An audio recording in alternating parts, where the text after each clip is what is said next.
listening to Bowie Baysox Baseball. Our coverage of today's game will start soon.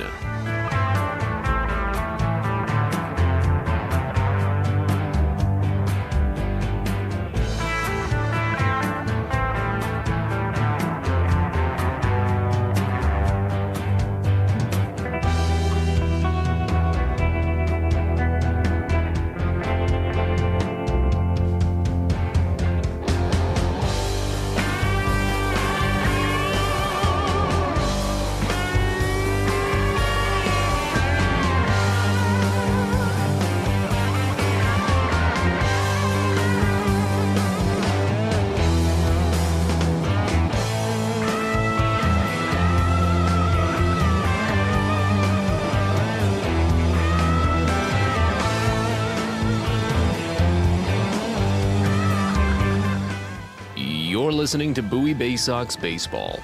Our coverage of today's game will start soon.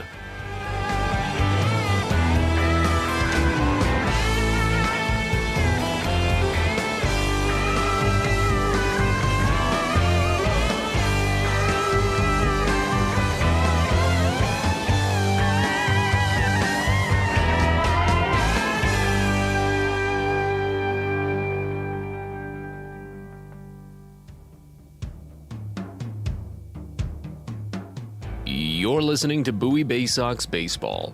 Our coverage of today's game will start soon.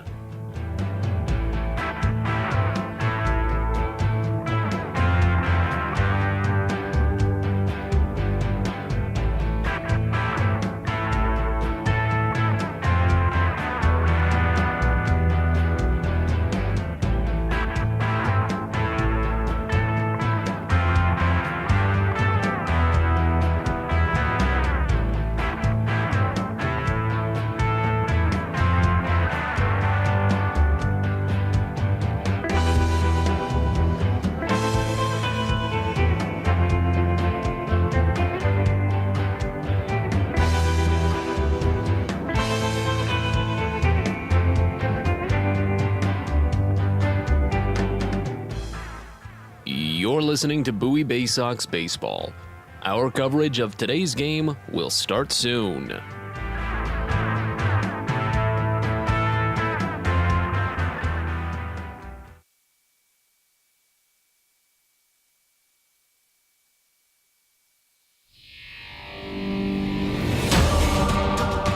Welcome to Bowie Baysox Baseball. It's time now for the DCA Imaging Systems pregame show. It's the DCA Imaging Systems pregame show from the Diamond. We're getting set for Game 1 of a short 3-game series between the Richmond Flying Squirrels and your Bowie Baysox. Glad you're with us. Matt Sabatas with you from Richmond, Virginia. A restful All-Star break for the Baysox. 4 much-needed days off for Bowie to reset and recharge before coming out of the gate firing to try and get it back on track, not even back on track, to keep it going on what's been a great start to the second half. Bowie took 4 of 5 from Akron headed into the All-Star break, and of course they took 5 of 6 from this Squirrels team in the first series of the second half. As the Baysox come in just 1/2 game out of first place, they've got a lot of big opportunities over this brief 3-game series to try and climb back ahead into first and then maybe gain a little bit of ground. Not only that, but maybe tie and take the lead in this season series with the Flying Squirrels. Because remember, Richmond took 7 of the first 9 meetings, but right now they only hold an 8-7 lead in the season's series. Let's get you set up for the numbers in today's game. Bowie comes in for game number 87 overall in the year, a 38-48 record, a 1-game losing streak, but the Baysox are 6-4 over their last 10 and 15-27 when playing on the road.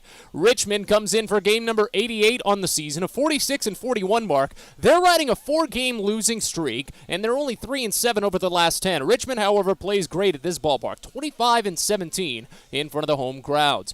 Richmond is 6-12 in the second half, 4th overall in the 6-team Southwest Division, 6 games out of first place. That's Altoona. But Richmond isn't concerned with their standings in the second half. They won the first half in the Southwest Division, so they're already headed to the playoffs. Bowie is 11-6 in the second half of the season, only 1 half game back of the division leading curve. Bowie and Erie are both tied for second place at this moment. Erie starts a 3-game series on the road against Akron this weekend. But Altoona leads the pack on a 4-game winning streak, taking the Final Four of their most recent series with Richmond. They have a 12-6 mark, 1 half game ahead of the rest of the Southwest Division. Not too many changes to make mention of here, so let's run into the starting pitching matchup quickly. It'll be Brennan Hannafy for Bowie and Matt Frisbee getting the start for Richmond. Now, Hannafy, of course, comes in for just his second start at the AA level. His AA debut last week was just gorgeous, inspirational, and fun to watch all around. After not pitching on an active roster for over 2 years, since 2019, Hannafy tossed 3 innings of 1-run ball and struck out 6 batters, walked only 1 on 48 pitches. It was Bowie's 2-1 win, highlighted by Joey Ortiz's 2-home run game. Of course, Hannafy, while he's working back from the Tommy John surgery, just has to keep within his pitch limit. Can't imagine he goes past 4 innings today, if he even does go to 4 innings. Haven't gotten an official number on if he will go past 50 pitches, as he's been held to in his last 2 starts. But no matter what he does, the rotation has lined up that it should continue to allow Garrett Stallings to pitch in long relief for Hannafy. That's what he did last time Hannafy tossed, and Stallings put together another masterclass. Gave Bowie the win, as Stallings picked up the win himself. It'll be Matt Frisbee going for Richmond, a 5-6 record and a 5.12 ERA in 16 games all starts. Now, Frisbee, while he got a late start to the year and was a little slow to get going, he was one of the most consistent pitchers for Richmond on the year, had 8 consecutive starts of at least 5 innings pitched. But his luck ran out when he ran into Bowie. The Baysox drilled him for a new career-high 10 runs, all earned back on the 29th of June, including a grand slam by Cesar Prieto, the first in his career. Now, Frisbee is a contact-heavy pitcher. He's only struck out 5 batters or more in 4 of his 16 starts this season, and he's allowed at least 7 hits in 3 of his last 4 starts, including a season's-high 9 hits in his last start against Altoona. He gave up 4 runs in a 4-2 curve win in that one. Now, while this is a much more pitcher-friendly ballpark, that could be the key. The contact, a little bit of the power, and hopefully Bowie can come away with the win and even up this season series with the Squirrels. Plenty to come here on the DCA Imaging Systems pregame show. When we return, we sit down for our routine chat with the skipper, Kyle Moore, to preview this series and talk about how great the All-Star break was just for the Baysox on a whole. Plenty to come. Stick around. You're listening to Baysox Baseball. From sprains to stitches, sore throats to stomach aches, and pulled muscles to poison ivy, care is around the corner at Patient First. Walk in to see a doctor from 8 a.m. to 10 p.m. every day of the year. X-rays, lab tests, and prescription drugs are on site, and most major insurance plans are accepted. For routine illnesses and injuries, Patient First is here for you. Patient First, the name fits. Patient First, proud partner of the Bowie Baysox, open 8 a.m. to 10 p.m. every day. We'll get your red capes ready and your iron suits too, because it's Superhero Day at Prince George's Stadium on Sunday, July 31st. You can meet your favorite costumed hero, and the first 750 fans ages 13 and up will pick up a Grayson Rodriguez Superman bobblehead for their own. Not only that, but it'll also be Heroes Day at the ballpark, honoring police, fire, and EMS with a Guns N' Hoses charity softball game. And the Baysox will wear custom Heroes jerseys, auctioned off post-game to benefit the Children's Cancer Foundation. Sunday, July 31st, so get your tickets at baysox.com. Everyone deserves a great smile, and Rad Orthodontics is here to help you, Bowie Baysox fans. Rad Orthodontics accepts most insurance, and whether it's braces or Invisalign aligners, anyone can get the smile they've always wanted with our flexible payment options. With 2 of the country's leading orthodontists right here in the DC area, we love to see Baysox fans smile with confidence. So get that amazing smile you deserve. Visit radsmile.com today and book your free consult. That's radsmile.com for Rad Orthodontics, official smile provider of the Bowie Baysox.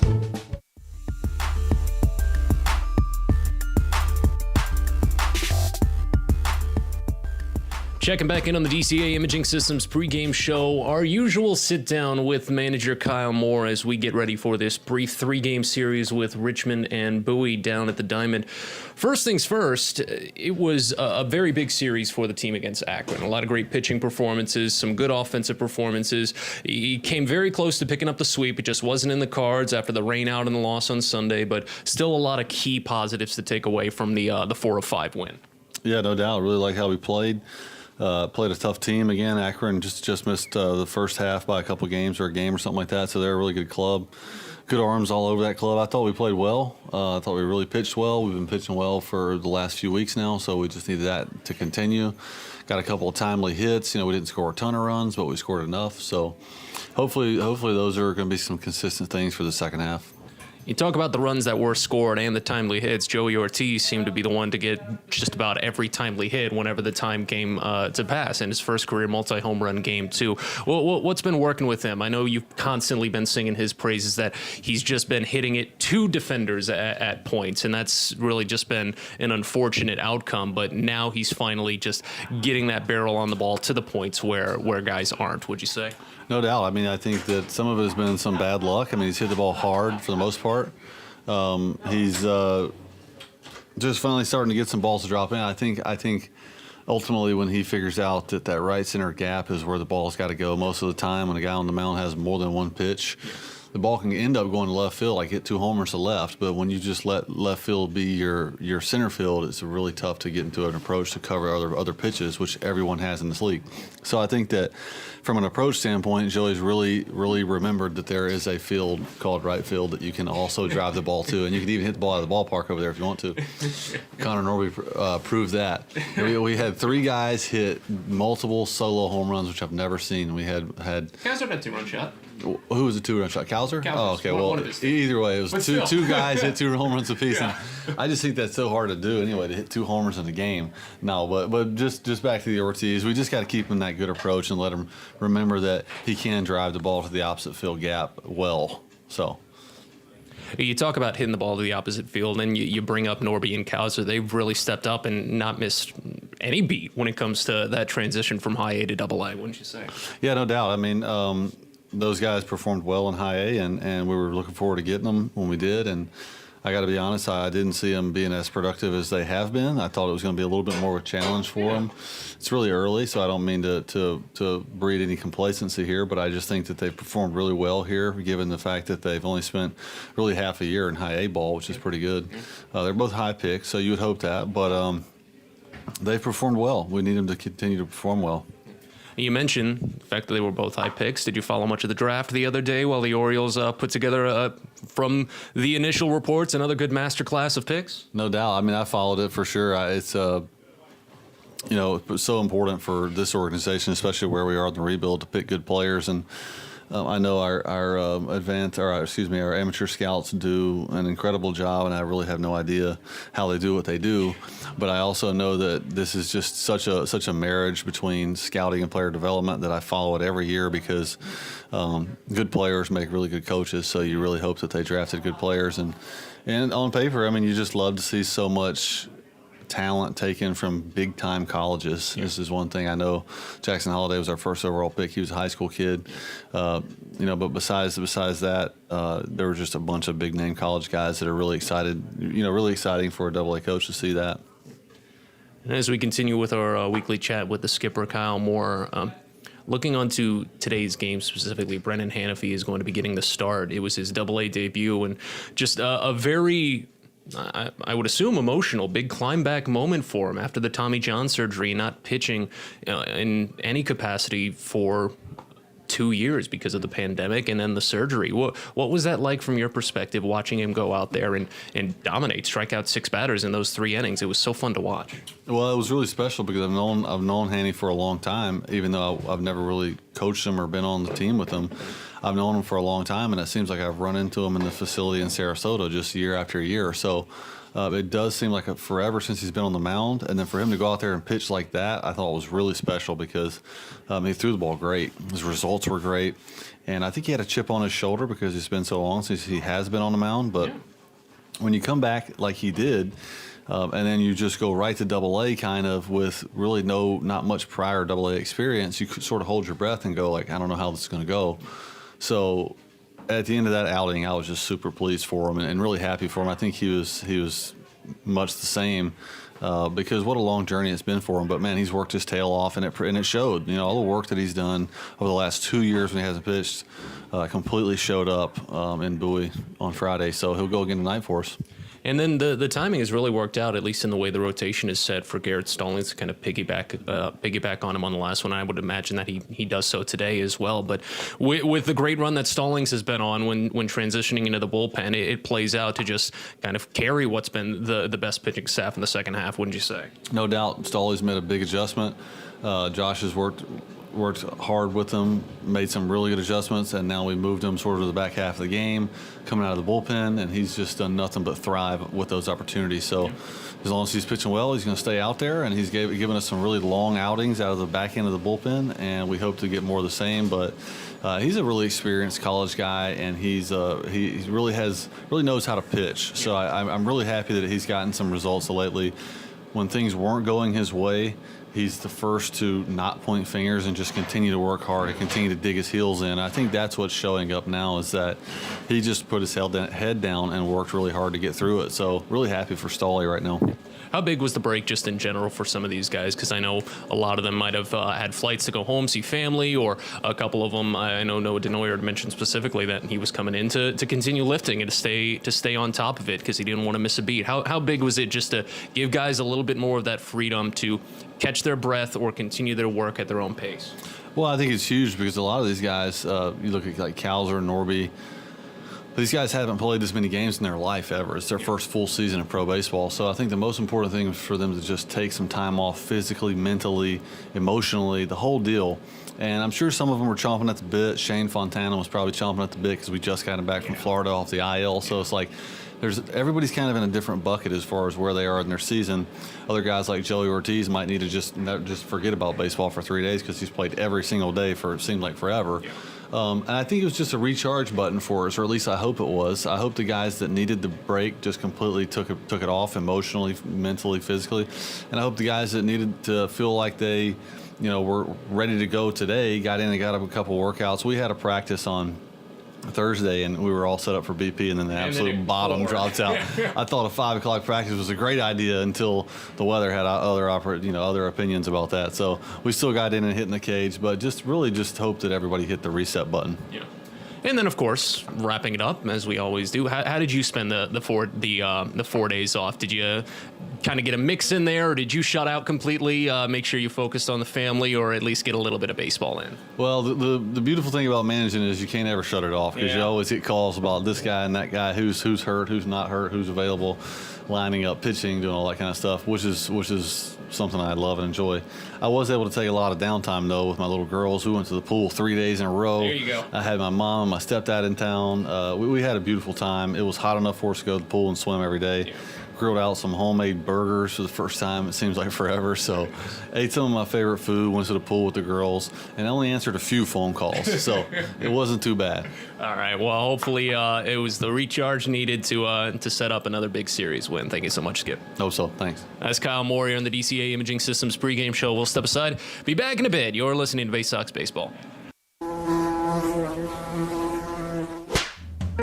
Pest Now is proud to partner with the Bowie Baysox and provide their pest control services. For all your residential and commercial pest control needs, call Pest Now. For general pest control, termite control, mosquito control, and all other pest control services, call Pest Now. You can reach us at 301-231-8300 or visit us online at www.pestnow.com.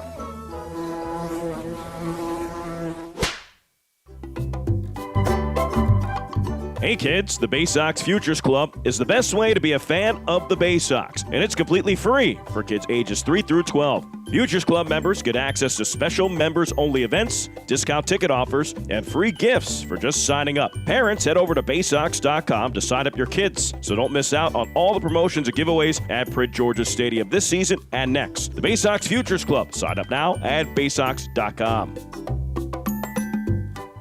Are you interested in beginning or expanding on a career in the pipe fitting, pipe welding, or HVAC service industry? Are you interested in a career path that will set you up for life without experiencing any college debt? If you are interested in these things and you live in the D.C. area, the Steamfitters UA Local 602 Apprenticeship Program is the best choice for you. For more information about our apprenticeship program and how to apply, please visit steamfitters-602.org. That's steamfitters-602.org.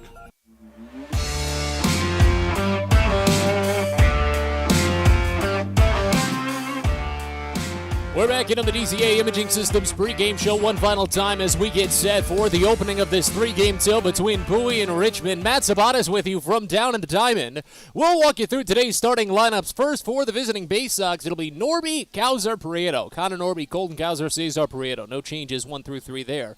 Joey Ortiz is still going to be batting fourth, while Hudson Haskin is day-to-day after being hit by a pitch on that right hand. Shane Fontana will bat fifth, and Greg Cullen sixth.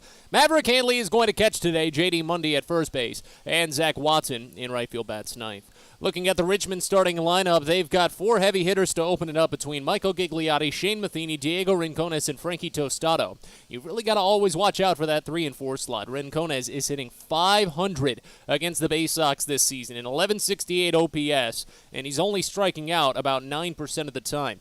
Frankie Tostado, his numbers are a little bit lesser, but they almost seem to be at the worst times, even more so than Rincones. While Tostado is only hitting .378. Oh, goodness, .378. But that's tough against the Baysox, an .897 OPS. After Tostado, it's Armani Smith, then Tyler Fitzgerald, who's riding a 7-game hit streak, even though he's only hitting .204 this season. Ricardo Genovez will catch today. He's not been too mobile behind the plate, hasn't really had too many stolen base attempts against him. And of course, Bowie has not been the stolen base team in the Eastern League this season. Kyle Moore is not a big proponent of running into outs, and the Baysox have only collected 3 stolen bases here in the second half. That is the fewest in the Eastern League this half. Jacob Hayward, veteran presence in the lineup, will be in right field batting 8th, and Brett Arbach will be at third base batting 9th. Now, Arbach was originally scheduled to be on the right side, or actually in the outfield, if I'm not mistaken. Sean Roby was originally supposed to be in the lineup, but a late change put him onto the bench as they're giving him 1 extra day to ramp back up into the second half, if you want to call it the second half. It's still just more the post-break time, because we're already in the second half, of course. This is the 4th series of the second half. But Roby, of course, he's got the power on this roster. 23 home runs, a franchise record in a single season for Richmond. 47 runs batted in. The rest of this lineup does not have anyone even in the ballpark. Frankie Tostado, 11 home runs, is the next closest on roster for Richmond. The only other batter with double-digit home runs for the Squirrels. As Matt Frisbee and the rest of the Flying Squirrels have taken the field, we'll step aside one final time. When we return, we've got first pitch and all the play-by-play as Bowie and Richmond get set for a 3-game set. You're listening to Baysox Baseball.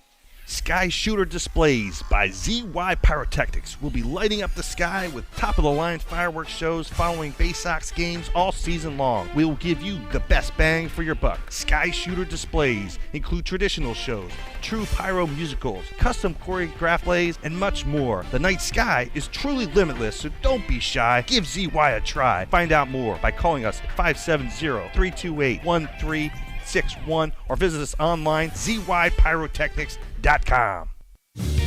Fielder's Choice Flex Packs with the Bowie Baysox. The best value to see the best games at Prince George's Stadium. You could save up to 30% on your selected seat from day one and enjoy a number of exclusive member benefits, including flexible exchange options, discounts on suite rentals, special access to the Diamond View restaurant, and a free members collectible at your first home game of the year. Get your pack now by calling 301-464-4865 or heading online to baysox.com.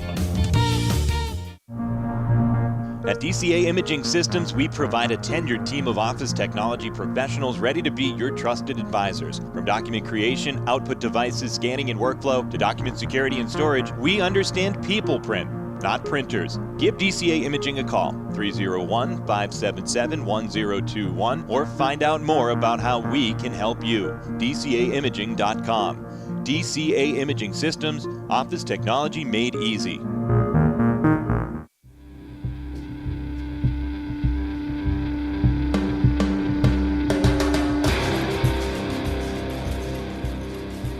It's time for Bowie Baysox Baseball. The Baysox are the AA affiliate of the Baltimore Orioles.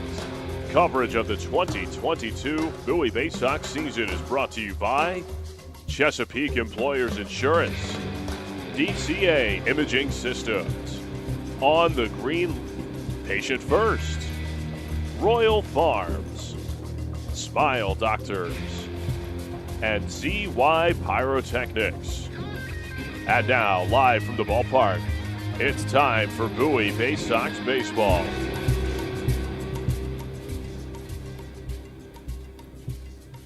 We're ready to go from the Diamond here in Richmond as we get ready for Game 1 of this 3-game set between the Richmond Flying Squirrels and your Bowie Baysox. Matt Zabata is with you from Richmond, Virginia. And as Matt Frisbee prepares to take the ball and climb the mound for the Flying Squirrels, the starting lineup for the Baysox that he'll face looks like this. Leading off at second base, you've got Connor Norby, followed by Colton Cowser in center field, batting second. Cesar Prieto is at third base. He's batting third. Joey Ortiz, the shortstop, bats fourth. Shane Fontana in left field bats fifth. Greg Cullen, the DH, he's batting sixth. Maverick Handley is the catcher. He bats seventh. J.D. Mundy at first base bats eighth. And Zach Watson is in right field. He's batting ninth. The Baysox are the AA affiliate of the Baltimore Orioles. They're managed by Kyle Moore, assisted by Brandon Becker, Josh Conway, Tim DeJohn, Billy Facto, and Chandler Geller. Calvin Christensen is the video coordinator. Lindsey Birchfield and Blake Wooten are the athletic trainers. Bowie is 38-48 on the season, a one-game losing streak, but 6-4 over their last 10 and 11-6 in the second half. Only one half game out of first place in second in the Southwest Division. And once more, that lineup for the Baysox, it features Norby, Cowser, and Prieto, Ortiz, Fontana, and Cullen, Handley, Mundy, and Watson, all to face off against Matt Frisbee on the mound. The Diamond down in Richmond is 330 feet down the line to left field, 330 feet down the line in right field. Straightaway center is 410 feet away as Frisbee takes his final couple of warm-up tosses. The right-hander is coming off of an okay start to July, but he's been a very big contact-heavy pitcher. We'll talk about him more in depth in just a little bit. As the shadows push their way across the entirety of the infield, the cantilever roofs here at the Diamond do put one arced shadow, putting all of center field in sunlight, but right and left field in the shade, while the lights above the cantilever awnings have been turned on. They've got those new LED lights, but right now we're ready to go as Connor Norby, the right-hander, digs into the box, waits for the home plate umpire to brush off home plate, get a little bit of that dirt clear, make it nice and white, and Norby will step in. 254 average for Norby this season, a 794 OPS in 16 games played, 5 doubles, no triples, 2 homers, 4 runs batted in. As Frisbee works out of the stretch, third base side of the rubber, he steps back, kicks high, fires the first pitch home, and it's slapped foul right side of fastball. As we're underway at 6:39 p.m. on a 92-degree sunny day here at the Diamond in Richmond.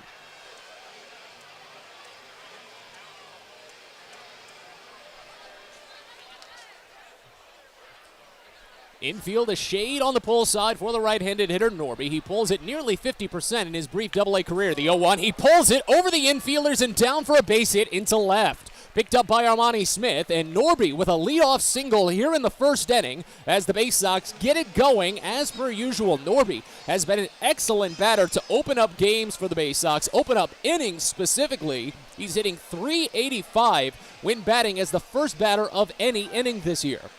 Now it turns on to Colton Cowser, left-hander hitting .308 this season, an 1125 OPS in 16 games played, 3 doubles, no triples, 5 homers, 10 runs batted in. First pitch, Cowser watches breaking ball called for strike on the top half of the zone. Count opens up at 0-1.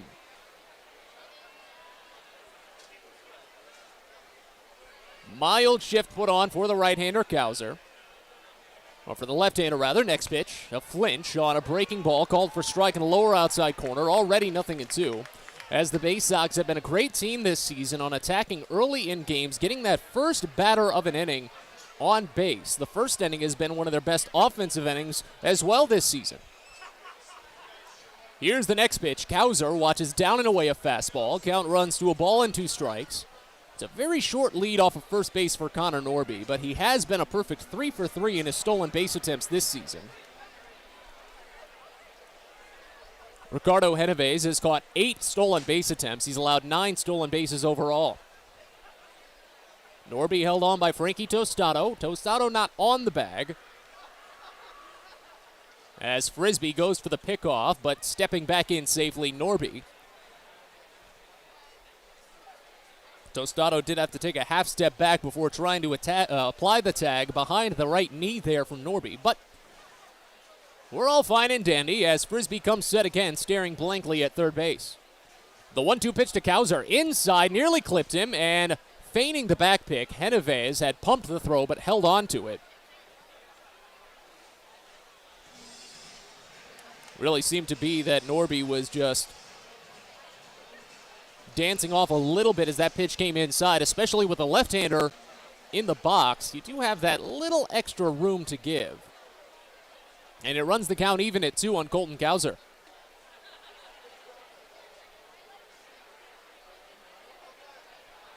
Here's the next pitch. Cowser swings and misses on a high fastball. He's down on strikes.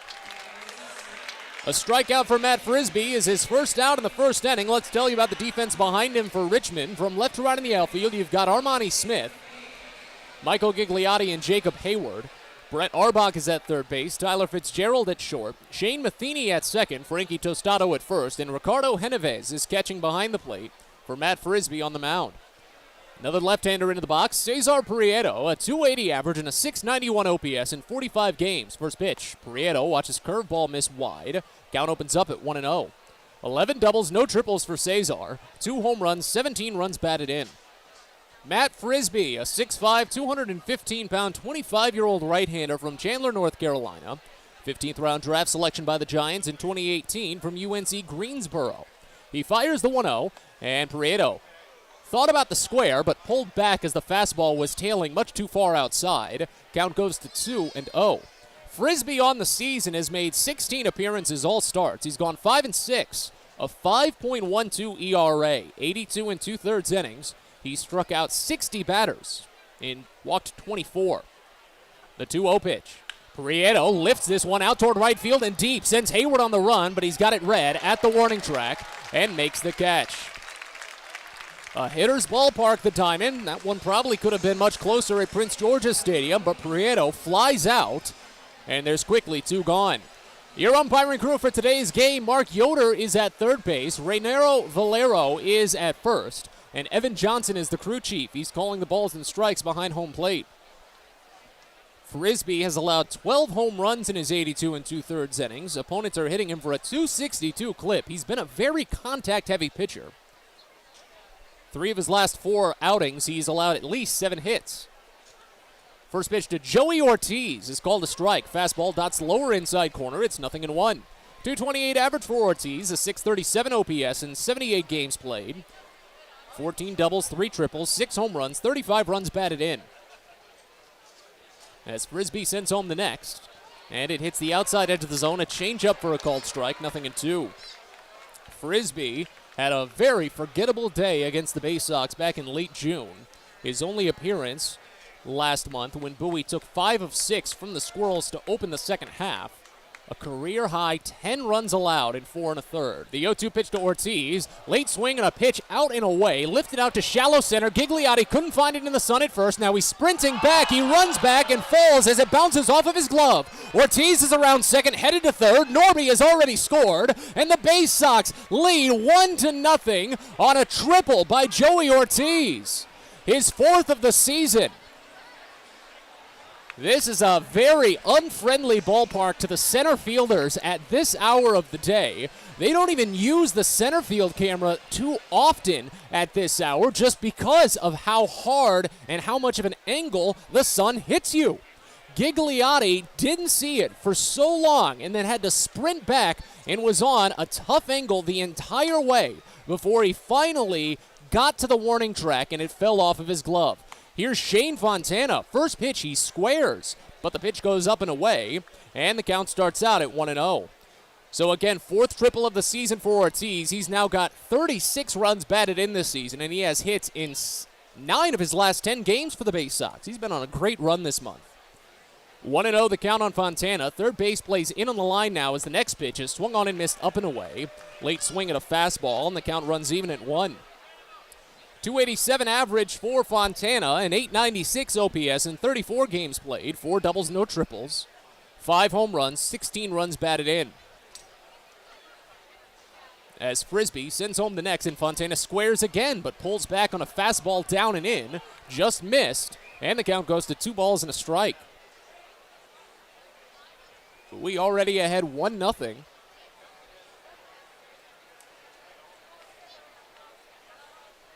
Trying to maybe add on a little bit more, and Shane Fontana is not afraid to try and bring it out with the bunt single. 2-1 pitch. He takes fastball inside, and the count goes to 3 balls and a strike. Bowie has been ever so slowly just improving their bunt game. It has been spearheaded by Cesar Prieto, above all things. He's got multiple bunt singles after only playing in just the 45 games this year. The 3-1 to Fontana. Down and in for ball 4, a fastball. And Fontana draws the free pass. First walk allowed by Frisbee today, 25th this season, and it extends the inning. Frisbee was 1 strike away from getting out of it. Had Ortiz back against the wall at 0-2. But then Ortiz lifted one out with the sun to straightaway center field for a triple. Fontana drawing a 3-1 walk, and now here's another left-hander, Greg Cullen. Frisbee has had a tough time against lefties this season, and the Baysox packed the lineup with them. They only have 4 right-handers among the 9. First pitch to Cullen. Misses up and away a fastball, and it's 1-0 to start. Frisbee has allowed a .293 average against left-handed batters this year, and 9 of his 12 home runs. Among the first 6 batters in the lineup, 4 of them are left-handers. Next pitch to Cullen, called a strike on the bottom edge. Count runs even at a ball and a strike now. .246 average for Greg Cullen and a .792 OPS in 25 AA games, 5 doubles, no triples, 2 homers, 9 runs batted in. This is actually his first game against Richmond. Here's the 1-1. Smacked the other way, foul. Gets out of play, and the count goes to 1-2. Well, it's so glad to see that the Baysox haven't wasted any time getting going. And, of course, getting back into the swing from the All-Star break. But they don't want to get complacent because Frisbee is usually a pitcher that settles. The first inning is his worst inning by far this season. He's allowed now 13 runs total in the first inning. 1-2 pitch to Cullen. Up and away a fastball. And the count runs even at 2 balls and 2 strikes. In the second inning, Frisbee has only allowed 2 runs all season. It creeps back up as the innings get further and further, as you'd imagine. 8 runs in the 5th, 11 runs in the 6th. But you don't want to get complacent. A multi-run inning would be big for Bowie right here, but it's 2-2 on Cullen. The pitch. Swinging a foul off of the catcher's mask. Cullen stays on for 1 more. And the count remains. Of course, he's been one of the traveling bats in the Orioles organization this season, but Cullen is making the most of just about every stop he lands in lately. He's 5 for 14 since rejoining the Baysox just a couple of weeks ago. The 2-2 pitch. Fontana takes off. It's up and away for a ball. Throw to second is in time. Fitzgerald sprinted in, and Genovese fired it onto the second base side. Fontana tried to slide around it, but he's caught stealing. 2-6. The Baysox miss out on an opportunity on a multi-run inning, but they do get one across. An RBI triple by Joey Ortiz as we go to the bottom of the first. It's Bowie 1, Richmond coming on up. You're listening to Baysox Baseball. When your commercial plumbing project calls for a job done safely and on time, then your job calls for the plumbers of Local 5 Washington, D.C. Local 5 will always deliver the most skilled and well-trained plumbing craftsmen in the DMV. If you're a contractor who needs safe jobs done well, you need the plumbers of Local 5 Washington, D.C. Start your partnership with them today. Visit local5plumbers.org. That's local5plumbers.org. At Luminous Health, we want you to feel your best. This summer, take the time to catch up on your annual health screenings. Visit us at our Anne Arundel Medical Center, Doctors Community Medical Center, or one of our primary care offices in your neighborhood. At Luminous Health, you are the MVP. Learn more at luminoushealth.org.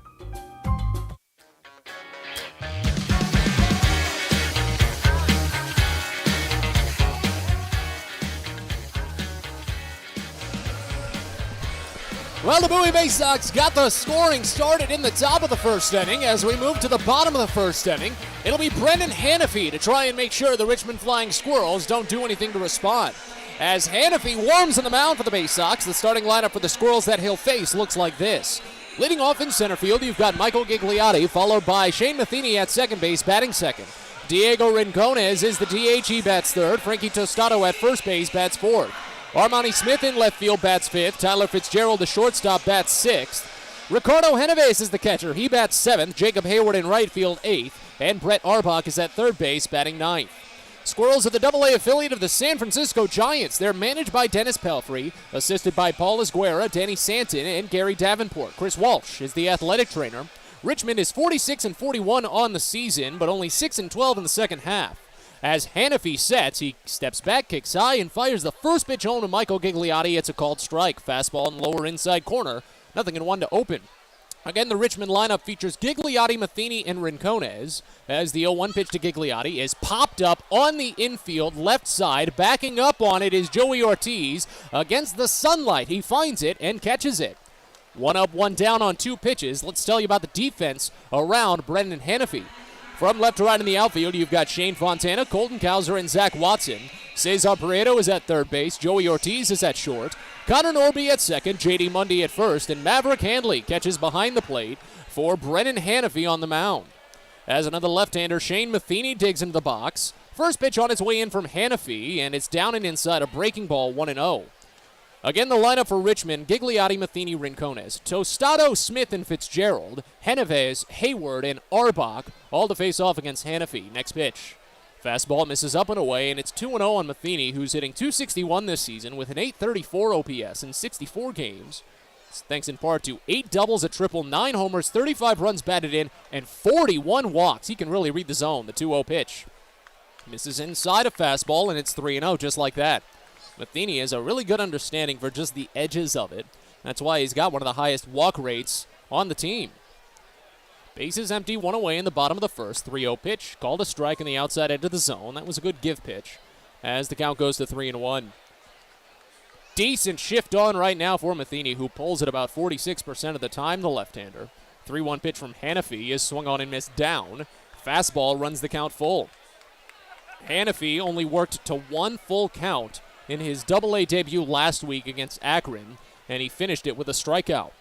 The payoff pitch to Matheny is fouled off left side. Count holds.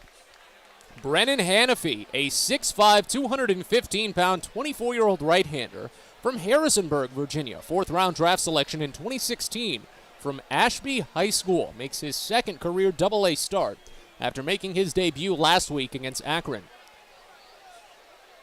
As Matheny digs back into the box after the foul ball, Hanafy shakes one off, steps back, kicks high, fires the 3-2, and it's high for ball 4. Matheny draws the free pass. His 42nd walk drawn this season, just the second walk given up by Hanafy after 3 innings against Akron last week for his debut. It was a very good debut for Hanafy. Again, his first active appearance on a roster, just in any capacity, since undergoing the Tommy John surgery in 2021. Of course, he didn't pitch in 2020, so it was his first time as an active participant in a game since 2019. As Diego Rincones steps in, first pitch misses outside for a ball. It's 1-0. Rincones, a .250 average and a .657 OPS in 63 games. 8 doubles, no triples, 6 homers, 31 runs batted in. Runner at first, 1 away as Bowie leads 1-0. Next pitch. Rincones grounds it to the left side and through. Cesar Prieto had a tough dive on that. It's a single for Diego Rincones. Puts runners at first and second with still only 1 out. That's tough. Cesar Prieto usually has some good range for batted balls like that, but it looks like that one might have just skipped by a little bit too quickly. Rincones breaks out of a brief hitless skid and continues a torment of Bowie pitchers. Rincones is hitting over 500 against the Baysox, and it's not a small sample size. He has appeared in every single series. That's at least 10-plus games this year against the Baysox.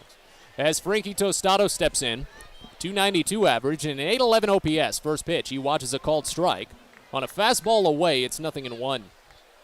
75 games for Tostado this season. He's gotten 16 doubles and a triple, 11 home runs, and 41 runs batted in. But he's been a high strikeout to walk guy. He's hit into 4 double plays as well. Next pitch, swung on and missed on a breaking ball low. Looked to be the sinker. Count goes to 0-2. Hannafy, though, looks to be pitching at the right spots to either get the strikeout or maybe that double play.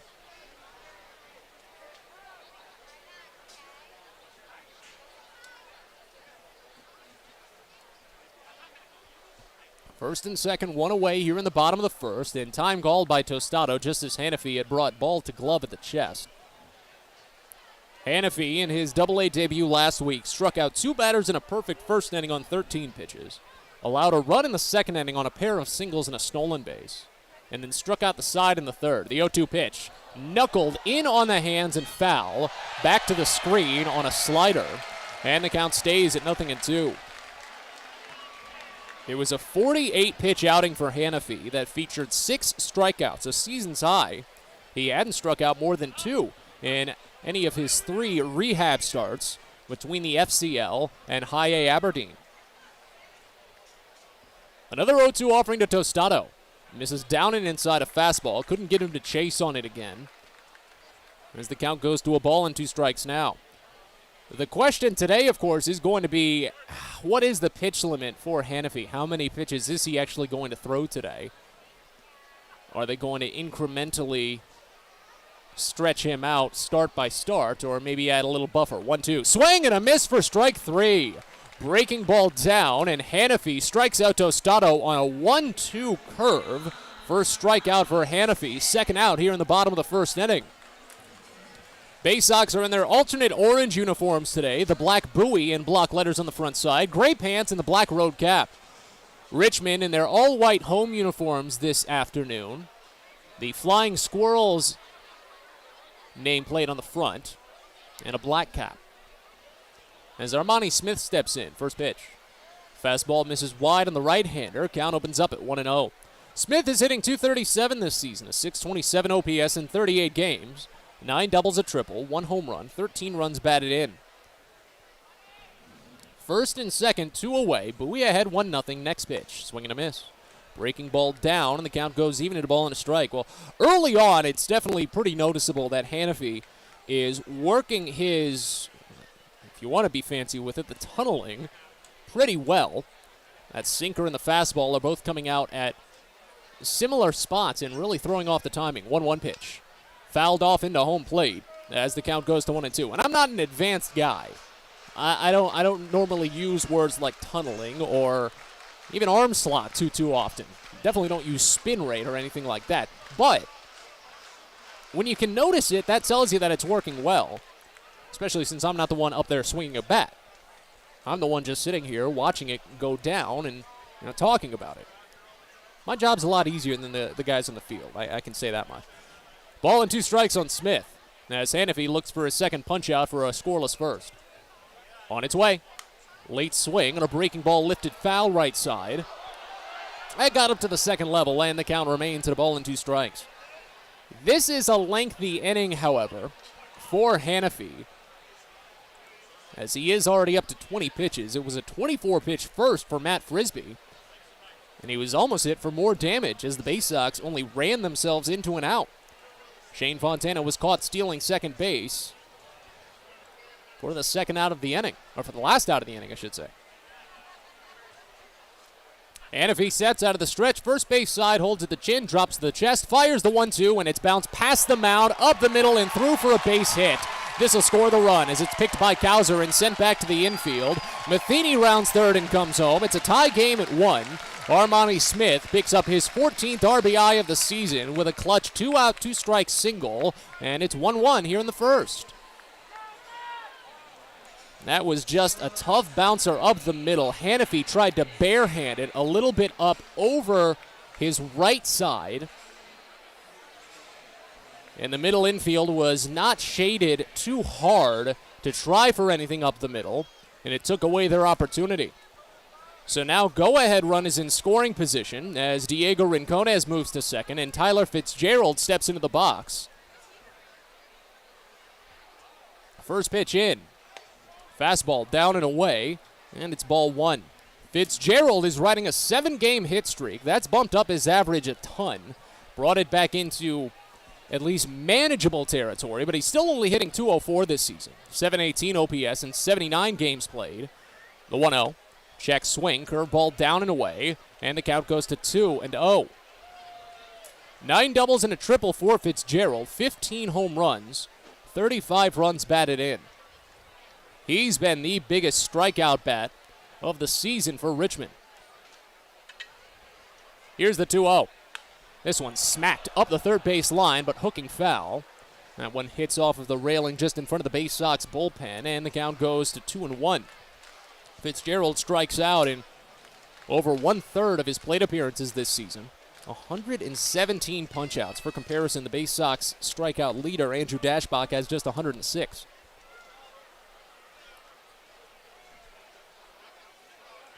Here's the 2-1. Check swing, down and away, a breaking ball, and the count goes to 3 balls and a strike. Second 3-ball count by Brendan Hanafy after he walked Shane Matheny. Those walks burn you. Led to the tying run. You want to avoid it here because it would load the bases for Ricardo Genovez. 3-1 offering. This one popped up right side, foul ground, sprinting on it Mundy to the warning track, but it's out of play. Oh, wait, no, he leaned over it, flew back in, and he caught it. Mundy thought that was getting up to the third row, and it just sliced a ways back in on top of the railing. Mundy just stuck his glove out and made the basket catch. Did not expect that one to come through, and I don't think Mundy did at first either. But as soon as he was starting to turn away, he saw it fall down in his vicinity. That's a great inning-ending play for J.D. Mundy, but Richmond has tied the game. As we go to the second, it's 1-1. You're listening to Baysox Baseball. There's plenty going on at Prince George's Stadium on Saturday, July 30th. It's the Island Luau night at the ballpark as the Baysox battle the Altoona Curve. Live music from the islands, inspirational dance performances, and more. But that's not all. It's also Maryland's worst car show. Do you own a clunker, a piece of junk on wheels? Well, here's your chance to show it off. Again, that's all on Saturday, July 30th. So head to Baysox.com to purchase tickets and find out more about registering for Maryland's worst car show. Hope to see you there. If you own or operate a building or facility, or if you're a general contractor that is located or operates in the D.C. area, there is no doubt that it is important for you to have the best trained and most qualified people working for you.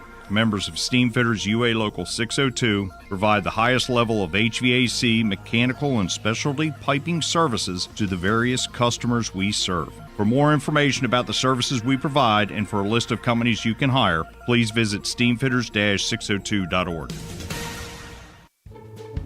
A birthday bash with the Baysox is the best time at the ballpark. Bring your friends and family out to celebrate and be the star of the show. Dance on the dugout with Louie, play games in the stadium, introduce a batter in the game, and you'll even get to have the stadium sing for you. Baysox birthday parties, an unforgettable, one-of-a-kind experience at Prince George's Stadium. Book yours by calling 301-464-4880 or at baysox.com.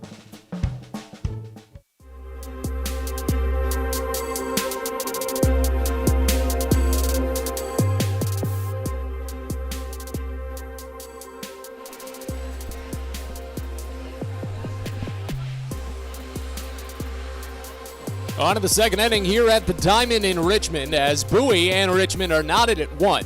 Matt Sabatas with you with 6, 7, and 8 in the Baysox lineup set to bat. Greg Cullen will lead off. He was the batter at the plate when Shane Fontana was caught stealing to end the first. First pitch from Matt Frisbee is roped. First base side but foul. That one will touch down just into the seating section of the Richmond bullpen. Count opens up at 0-1. Cullen had ran the count full on a 2-2 offering that missed up and away, but that's when Fontana had taken off and was caught at second. A throw to the shortstop. They've got the pull on for Cullen here as the 0-1 comes in, and it's popped up the other way, shallow. A sprint down for Armani Smith, but he had plenty of time to cover the ground. Gets there and makes the catch. There's one gone. So now here's Maverick Handley.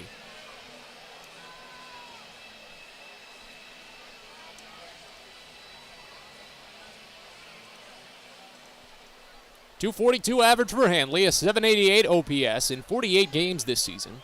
10 doubles, no triples, 6 homers, 25 runs batted in. First pitch from Matt Frisbee. Swung on and missed inside. Count opens up at 0-1. Handley's been hoping for a big breakout run here in the month of July. He closed out June on such a strong note. It was his best month of the year, but Handley's only hitting .192 this month. As the 0-1 comes in, and he knuckles it out towards shallow left for a base hit. A Texas leaguer in on the hands for Handley. He's got hits in back-to-back games now for the Baysox.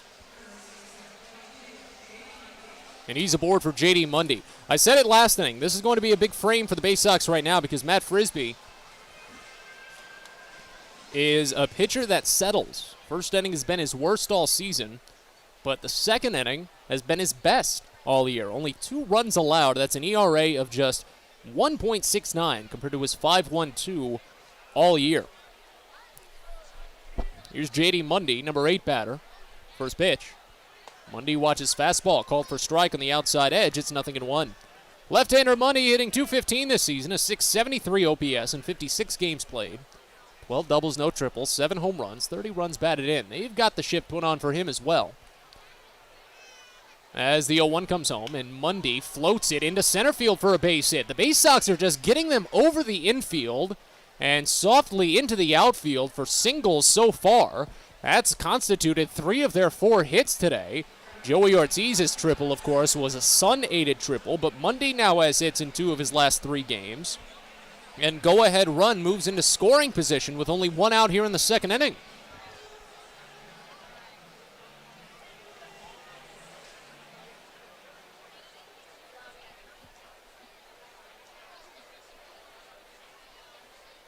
So now here's Zach Watson. Righty on righty. And the first pitch in. Watson swings at it and fouls at third base side. 0-1 to start. 190 average for Zach Watson this season, a .577 OPS in 63 games played. 7 doubles, 2 triples, 6 home runs, 18 runs batted in. Pair of 1-out singles for the Baysox has them at first and second.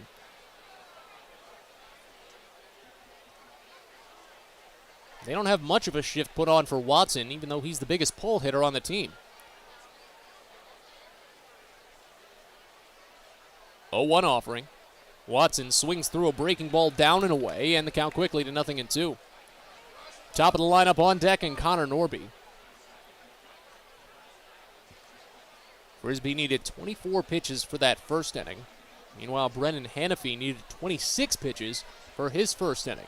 Worked to a pair of 3-ball counts, allowed 2 singles and a walk. The 0-2. Watson swings and misses on a fastball low. He's down on strikes. Second strikeout for Matt Frisbee today, and the second out here in the second inning. I just said second 3 times in the span of about 8 words.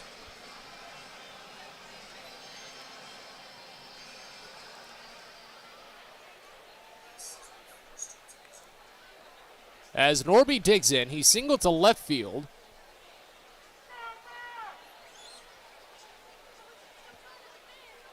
On an 0-1 pitch back in the first inning.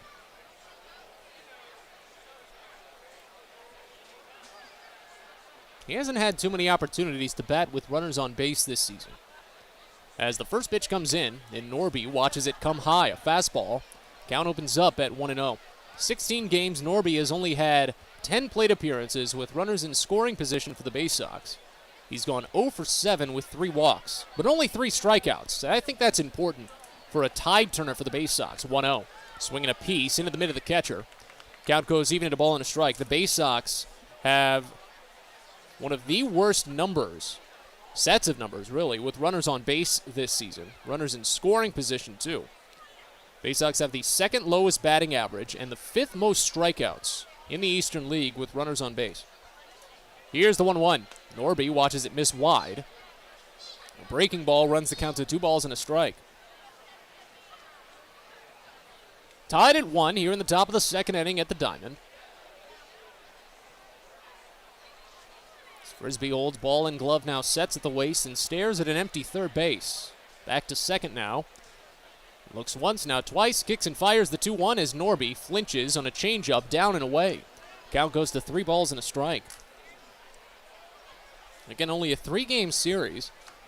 A lot of the league was scheduled this way, where opening weekend was only a 3-game series, and for a lot of teams, the team you faced off with on opening weekend is the team that you face off with for this 3-game series to start the post-All-Star break.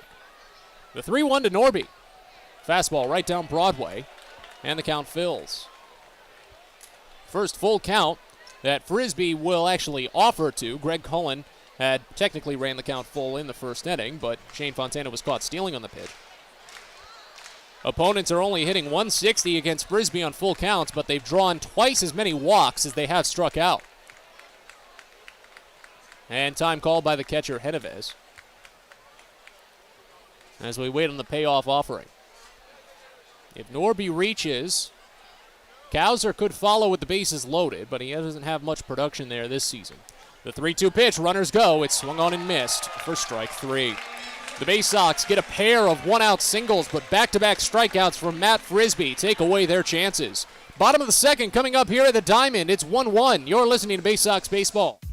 Get the best deals at Prince George's Stadium with weekly promotions all season. Tuesdays are Military Appreciation Night. Purchase a box seat at the ticket office with a proof of service, and you'll only pay half price. Bring along your furry friend on Woof Wednesday, and it's the best happy hour around every Thursday from 5 to 6:30. $2 Bud and Bud Light drafts with other beer specials throughout the year, and live music to get your night started. It's always a great time at the ballpark, so get your tickets now at Baysox.com. On the Green Incorporated is your lawn care team, providing professional organic-based lawn care programs for residential and commercial lawns. Our lawn care programs provide ballpark quality results. Each service is custom tailored with guaranteed results for even the toughest lawns. On the Green also offers outdoor pest control services. Mosquitoes, ants, ticks, and more. Safely and effectively control insects and enjoy the outdoors this summer with On the Green Incorporated. Go to onthegreeninc.com. Sky Shooter Displays by ZY Pyrotechnics will be lighting up the sky with top-of-the-line fireworks shows following Baysox games all season long. We will give you the best bang for your buck. Sky Shooter Displays include traditional shows, true pyro musicals, custom choreographed plays, and much more. The night sky is truly limitless, so don't be shy. Give ZY a try. Find out more by calling us at 570-328-1361 or visit us online, zypyrotechnics.com.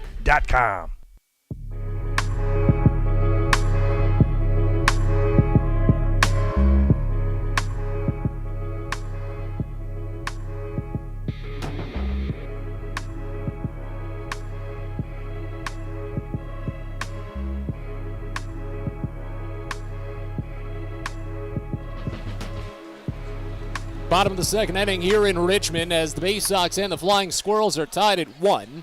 Brennan Hanafy is back to work for Bowie, facing off against the 7, 8, and 9 batters in the Richmond lineup, starting with Ricardo Genovez. First pitch. Fastball to Genovez, called a strike right down Broadway. It's 0-1 to open. Genovez hitting .246 this season, a .703 OPS in 20 games, 3 doubles, a triple, 2 homers, 5 runs batted in. As the 0-1 pitch comes in, and it misses away a fastball, count runs even at a ball and a strike.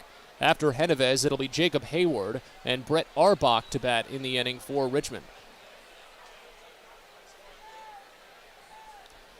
1-1. This one lifted in the air to left field. Foul ground now. Shane Fontana sprinting. He has it squared. And in that slim strip of grass between the warning track and the foul line, he makes the catch. So a fly out to left in foul territory, and there's one away to start. And now Jacob Hayward for Richmond.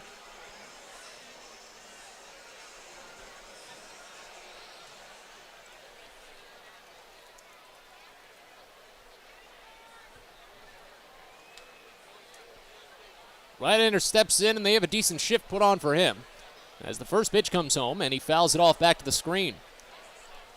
Count opens up at 0-1. Hayward just a 191 average, 554 OPS in 64 games played. 8 doubles, no triples, 3 home runs, 18 runs batted in. Next offering, swing and a miss. Breaking ball down, and it's 0-2. Jacob, the younger brother of Chicago Cubs outfielder Jason Hayward. The older of the pair is 6 years older, the 0-2. Misses down, and the count runs to a ball and 2 strikes now. Jacob has been with Richmond for quite some time, has appeared with them in parts of 3 seasons at this point, including all of last season and so far all of this season, as the 1-2 comes in and it misses wide. Count runs to 2 balls and 2 strikes. He has the career walks record in this franchise as well. There have been some historic batters just over the last couple of years for Richmond. As the 2-2 comes in, and it's swung on and missed down and in for strike 3. Hanafy logs his second strikeout, back-to-back outs to start the second inning. And now here's Brett Arbach. Yeah, Sean Roby set the franchise single-season record for home runs, and to do it midway through July tells you how great of a season it's been for Roby.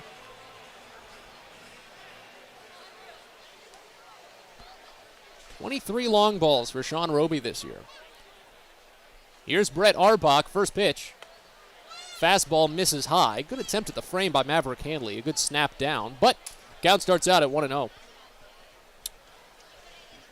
The problem with things like franchise records at these levels for the guys like Sean Roby and the guys like Jacob Hayward is the next pitch is bounced right back to Hanafy, taken on one hop and underhanded to J.D. Mundy at first. We can talk a little bit more later when Hayward comes up to back next, but it's a 1-2-3 inning for Brennan Hanafy, and as we go to the third here at the Diamond, it's 1-1. You're listening to Baysox Baseball. It takes time to get rich, flavorful coffee beans from the lush mountain regions of Colombia and Brazil to Royal Farms.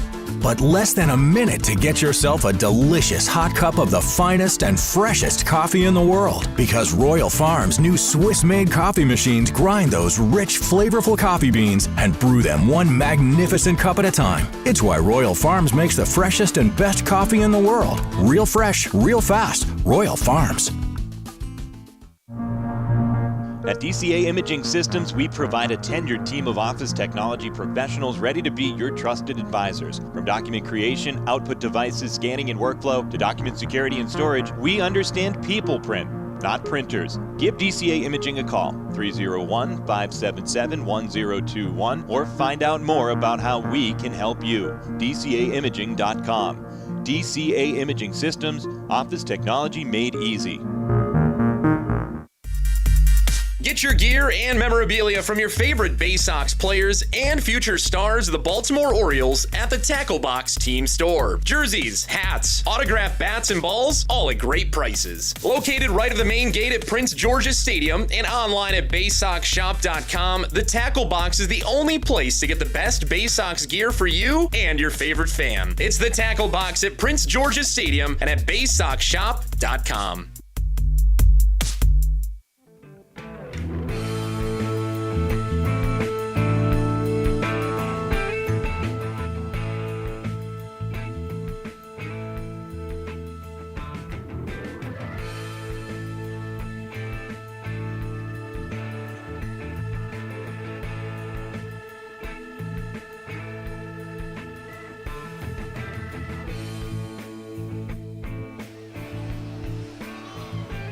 Third inning here at the Diamond, a 1-1 ball game between Bowie and Richmond. Colton Cowser will lead it off for the Baysox, followed by Cesar Prieto and Joey Ortiz. First pitch from Matt Frisbee is a fastball that misses up and away. It's 1-0 to start. Tie game with each side scoring in the first inning and each side going down quietly in the second. Bowie did get a couple of base hits against Matt Frisbee that stranded both runners, the 1-0 to Cowser.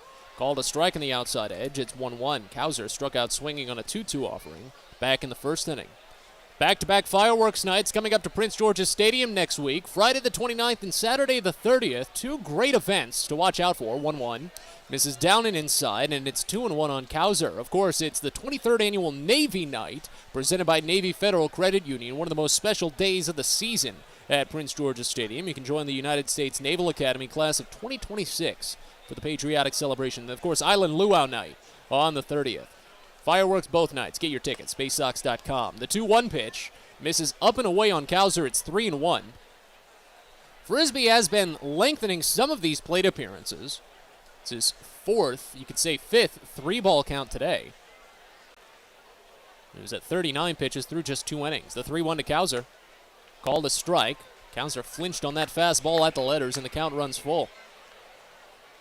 Second full count for Frisbee. He struck out Connor Norby, swinging on a full count to end the last inning.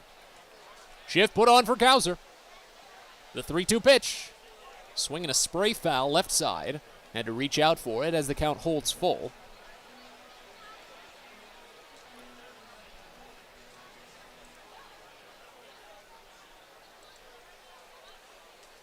Shadows now pushing across just most of the ballpark at this point. There were a couple of touches of sun peeking through some of the gaps in the awnings at this ballpark. The 3-2 pitch to Cowser.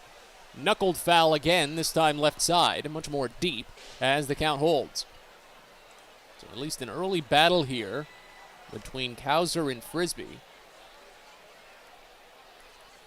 Next offering will be the third 3-2 pitch.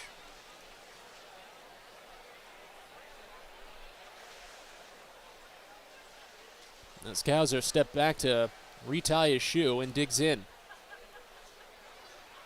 Frisbee sends, and it's high for ball 4. Second walk given up by Matt Frisbee today. This one of the leadoff variety.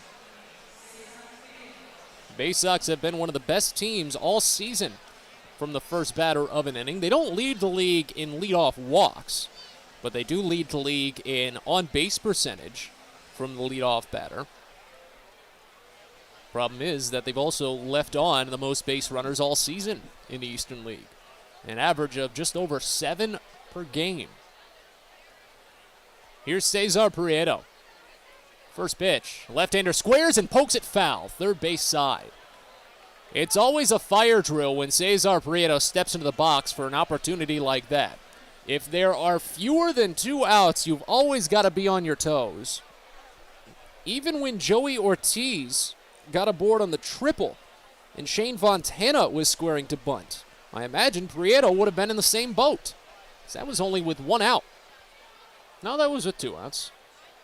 Fontana was the one that ran into the final out. But Fontana saw the opportunity. He wanted to try for it and just missed out. Prieto stays put on the next offering. It's a fastball called for strike on the outside edge, already to 0-2. So with the surprise lost, he's suddenly behind. They've got the shift on for Prieto. He's been a decent pull hitter, but not as heavy as some.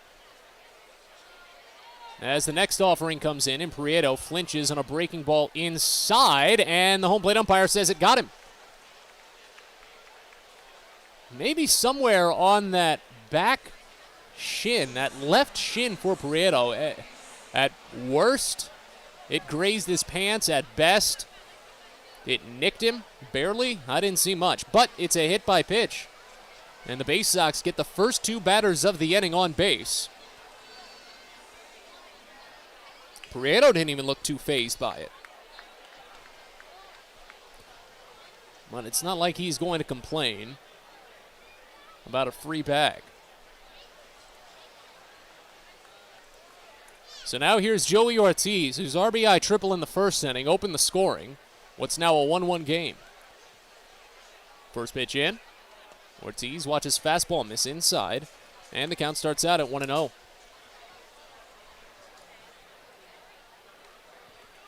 You talk about the timely hits lately. Joey Ortiz has been the timeliest of them all. Is that a word? I'm not sure. But this month has been his best of the season. As the 1-0 comes in, and Ortiz pulls back on a curveball away for a ball. It's 2-0. A .333 average for Ortiz here in the month of July. An .842 OPS. That .333 average is over 100 points higher than his overall season mark. The .842 OPS is 200 points higher. The 2-0. Grounded left side and through the gap, a base hit. Let's see if Cowser gets the wave. No, he's held up. It was picked up in left field by Smith and thrown a little bit wild, but backed up by the catcher Genovez. Cowser would have scored on that, but if you've loaded the bases with nobody out, you don't want to risk anything. As Shane Fontana will step into the box, Ortiz is glad to pick up yet another multi-hit game. And it sets up a big opportunity that's going to lead to a mound visit before Fontana digs in. Paul Esguerra is going to come out and have a chat. Ortiz's 20th multi-hit game of the season and his 18th two-hit game. It's been quite a run for Joey just over this month. But it loads the bases for Fontana, who drew a walk his first time up. Mound Visit gives us a chance to tell you about Pest Now, a proud partner of the Bowie Baysox. They provide pest control services for Prince George's Stadium, so that's how you know they're reliable. For all your residential and commercial pest control needs, from general pest control, termite control, mosquito control, and all other pest control services, call Pest Now, 301-231-8300, or visit them online at pestnow.com.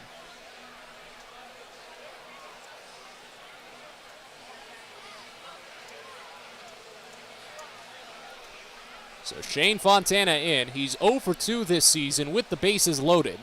He has a sacrifice fly, but he's also struck out twice. And a sac fly is fine right now. If you hit it deep enough, especially on the pull side, which Fontana does, that could put a runner to third. First pitch. And he lifts it shallow out toward left. This isn't going to do it. Smith is going to range down, grab it, but Kowser's going to test the arm. The throw comes in, and it's late. A sacrifice fly as Kowser zips home to take the lead. It's 2-1 Bowie. RBI number 17 for Shane Fontana this season. I mean, hey, I'll eat the crow on that one, as Bowie does get the edge. Unfortunately, it was not deep enough to advance the runner from second to third, so back-to-back sacrifice flies are off the table. But a runner is still in scoring position with only one out for Greg Cullen, and that's a big opportunity.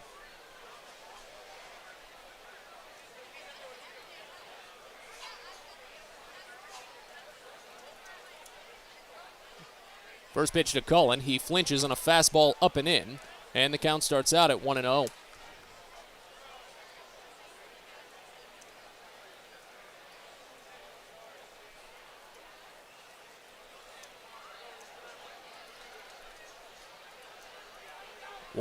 Cullen smashes it out toward right center field. This will at least advance the runner as Gigliotti is still sprinting back on it, curling around and making the catch over the shoulder on the warning track. Prieto will move to third base, a productive out for Greg Cullen, but the second out here in the third inning.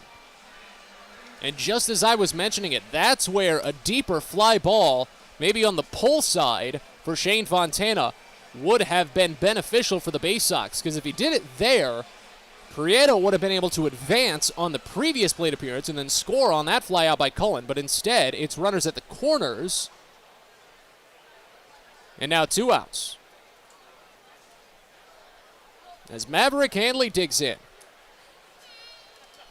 First pitch to the right-hander, swing and a miss, fastball high, and it's 0-1 to start.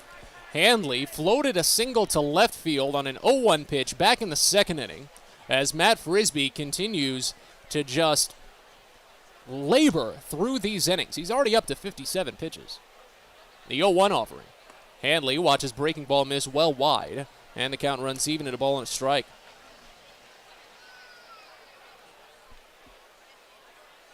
There's no action in the bullpen for Richmond just yet, but I imagine if Handley drives one in, maybe someone will get up and get loose. First and third, 2 away as Bowie leads by 1. The 1-1 pitch. Popped up, shallow left center. Gigliotti initially stepped back on it. Now the center fielder sprints in and makes the catch. Hung up long enough for him to close the ground, and the Baysox strand another runner at third. But they get another run across, loading the bases with nobody out. A sacrifice fly at least brings in 1. We go to the bottom of the third here in Richmond. Bowie leads 2-1. You're listening to Baysox Baseball. Pest Now is proud to partner with the Bowie Baysox and provide their pest control services. For all your residential and commercial pest control needs, call Pest Now. For general pest control, termite control, mosquito control, and all other pest control services, call Pest Now. You can reach us at 301-231-8300 or visit us online at www.pestnow.com. Most people don't know what a steam fitter is. More importantly, what we do and how much it impacts you. Just take a moment to think about what your world would look like if you didn't have the ability to generate electricity, to have heating or air conditioning, microchip production, internet service, web-based storage, cellular service, and frozen or refrigerated produce. Could you imagine? And these are just some of the things that we impact. Please visit steamfitters-602.org and let's talk about how we can bring value to you. Well, it's the most special day of the year at Prince George's Stadium, and it comes your way Friday, July 29th. It's the 23rd Navy Night, presented by Navy Federal Credit Union. Join the United States Naval Academy class of 2026 and take in the Baysox as they face off against the Altoona Curve. It all comes your way on Friday, July 29th, and first pitch is scheduled for 7:05 with some fantastic post-game fireworks. The 23rd Annual Navy Night at Prince George's Stadium. So get your tickets now at Baysox.com.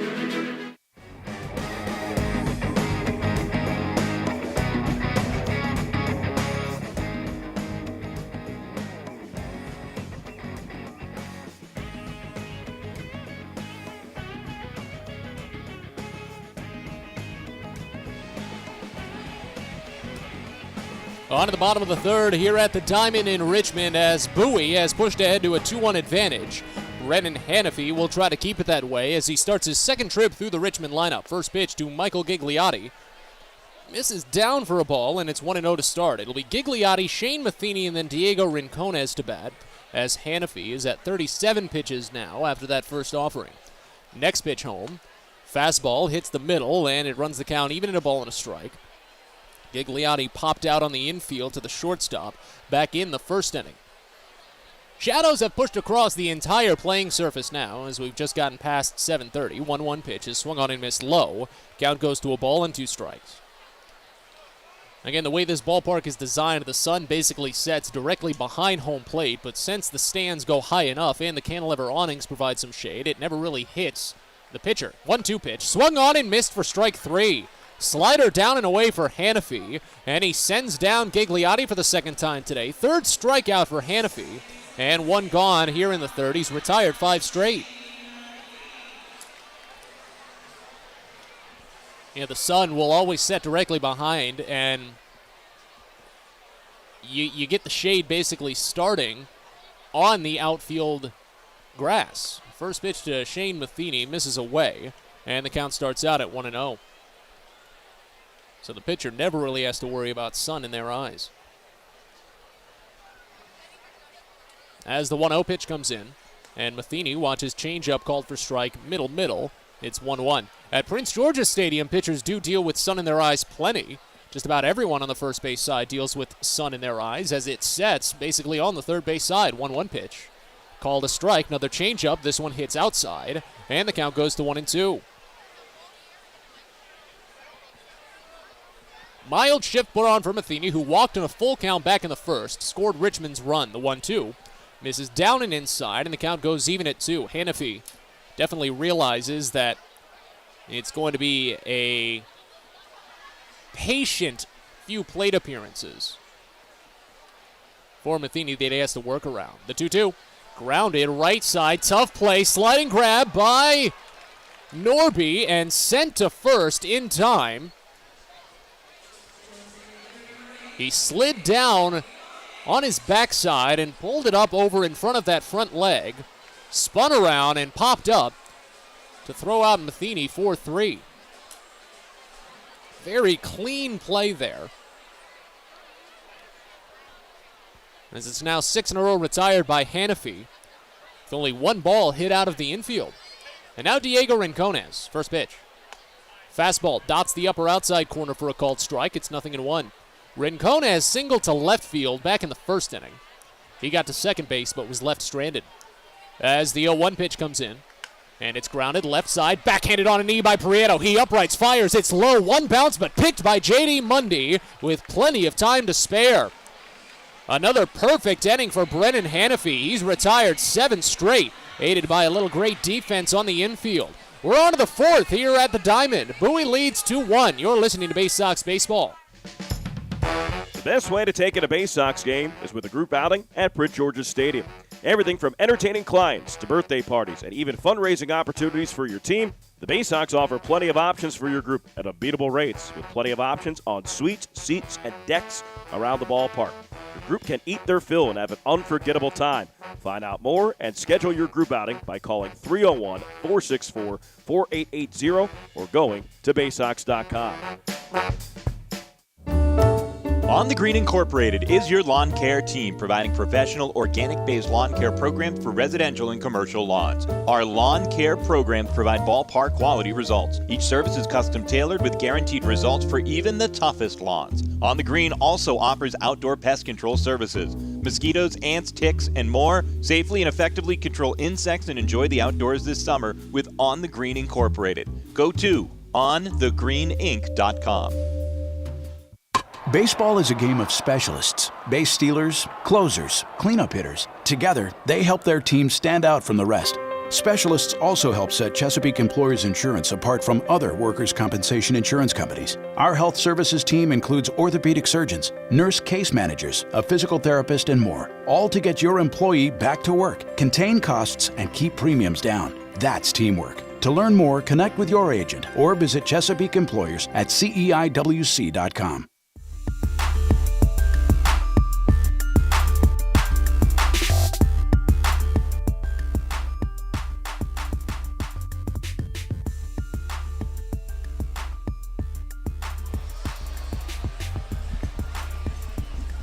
Fourth inning here in Richmond as the Baysox lead 2-1. They'll try to increase with Matt Frisbee continuing on the mound. It'll be 8, 9, and 1 due up in the order for Bowie with J.D. Mundy leading it off. Mundy singled his first time up as Frisbee delivers the first, and it's a high fastball. Count starts out at 1-0. Lights have just flicked on here at the Diamond. They've got those LED lights. Latest design that doesn't really take any warm-up, so just as soon as they decide, they flick them on and we're illuminated. The 1-0 pitch to Mundy. Fastball misses inside, and the count goes to 2-0. Frisbee's already hit a batter today. He's hit 9 this season. Cesar Prieto was nicked by a pitch, and that eventually led to a run scoring. It advanced Colton Cowser to second, went to third on a single, and scored on a sac fly. As the 2-0 comes in, Mundy watches breaking ball, called for strike in the upper outside corner. Count goes to 2 balls and a strike. Mundy has found Richmond well this year. 3 home runs against the Squirrels, a .333 average, and a walk rate higher than his strikeout rate, the 2-1. Swung on and missed away, however. Slider runs the count even at 2 balls and 2 strikes. After Mundy, it's Zach Watson, then Connor Norby due up. As Frisbee holds at the chin, turns, kicks, fires the 2-2. It's swung on and missed in the dirt for strike 3. Mundy doesn't make an attempt to first base. He heads back to the dugout. That is the 4th strikeout for Matt Frisbee today. And that's the first time all day. Well, actually, no, the first time since the 2nd inning. The Baysox haven't gotten the leadoff batter on base. Lost track in the 2nd inning there. Bowie had the first batter fly out, but then back-to-back singles. Now here's Zach Watson.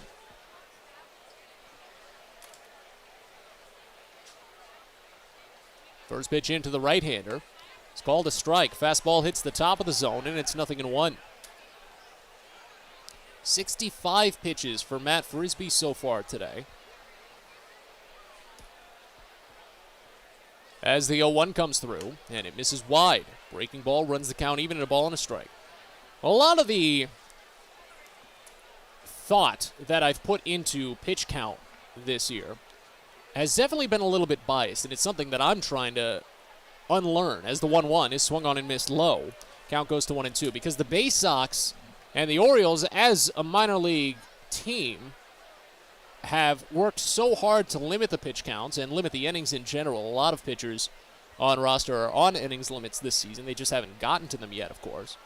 As the 1-2 pitch to Watson comes home, and it's floated out toward deep center. Gigliotti is actually ranging back on it, but he's got it squared. Now actually runs in.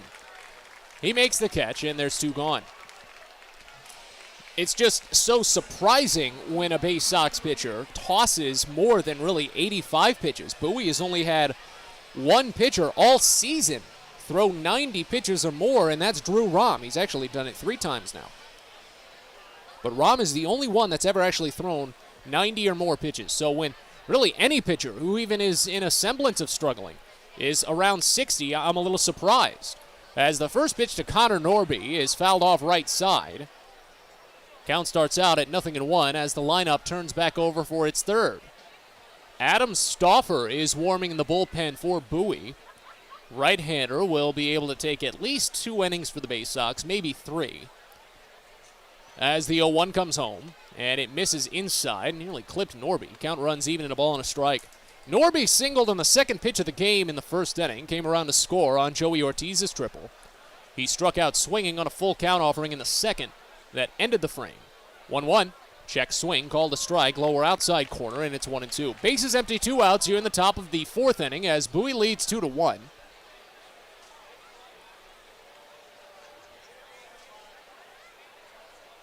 The 1-2 pitch from Matt Frisbee, though, is swung on and missed for strike 3, a perfect fourth inning. A pair of strikeouts. He's up to 5 on the day, and we're on to the bottom of the fourth. Good frame for Frisbee. We're back after this. Bowie leads 2-1. You're listening to Baysox Baseball. At DCA Imaging Systems, we provide a tenured team of office technology professionals ready to be your trusted advisors. From document creation, output devices, scanning and workflow, to document security and storage, we understand people print, not printers. Give DCA Imaging a call, 301-577-1021, or find out more about how we can help you. DCAimaging.com. DCA Imaging Systems, office technology made easy. Are you interested in beginning or expanding on a career in the pipe fitting, pipe welding, or HVAC service industry? Are you interested in a career path that will set you up for life without experiencing any college debt? If you are interested in these things and you live in the DC area, the Steamfitters UA Local 602 Apprenticeship Program is the best choice for you. For more information about our apprenticeship program and how to apply, please visit steamfitters-602.org. That's steamfitters-602.org. Sky Shooter Displays by ZY Pyrotechnics will be lighting up the sky with top-of-the-line fireworks shows following Baysox games all season long. We will give you the best bang for your buck. Sky Shooter Displays include traditional shows, true pyro musicals, custom choreographed plays, and much more. The night sky is truly limitless, so don't be shy. Give ZY a try. Find out more by calling us at 570-328-1361 or visit us online, zypyrotechnics.com.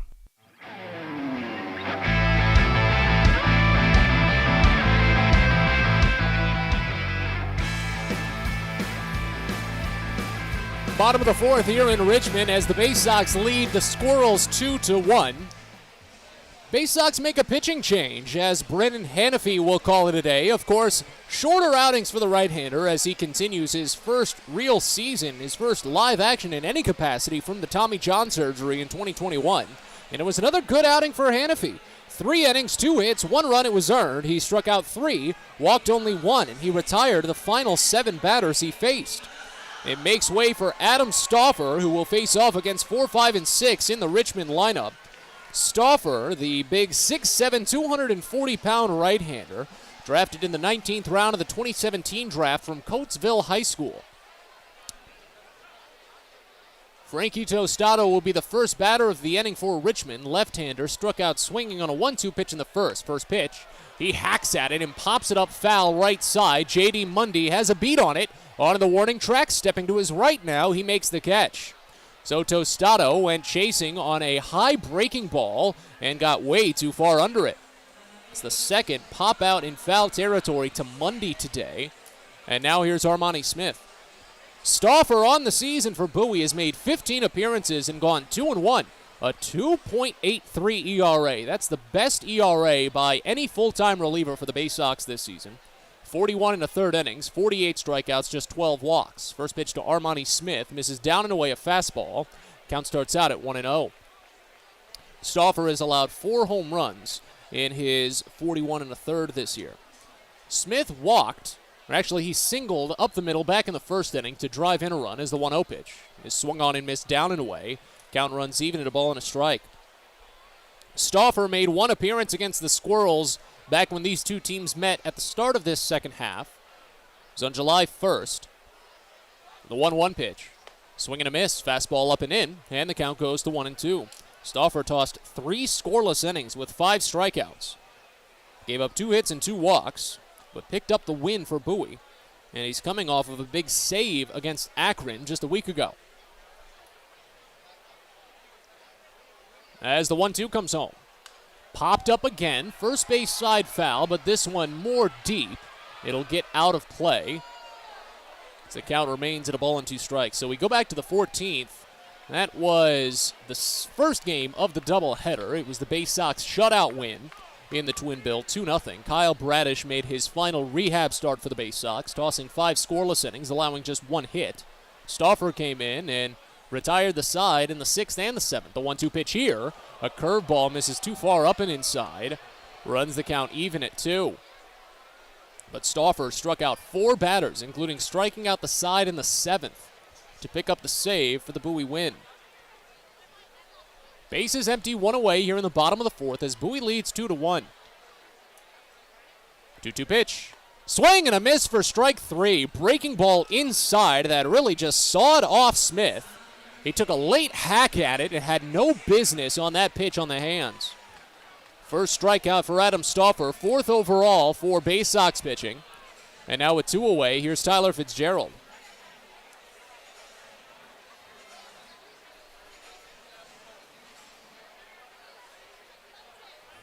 Fitzgerald popped out to J.D. Mundy in foul territory. The first baseman back in the 1st inning.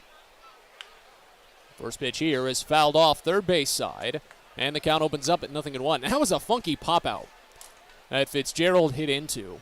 It looked like it was destined for the 3rd row of seats, but just as it started to come down from its apex, started to slice a bit in, and Mundy made a bucket catch on the railing. The 0-1 pitch fouled off back behind the screen. And the count goes to 0-2. It's a 2-tier ballpark here at the Diamond. Second level a little bit steeper than the first level. First level very close and intimate, only about 10 rows. Second level goes about 20, 30 rows deep as the 0-2 pitch comes home, and it's checked on. Curveball down and away for a called strike 3. Home plate umpire rings him up as Stauffer strikes out a pair in a perfect 4th inning of relief.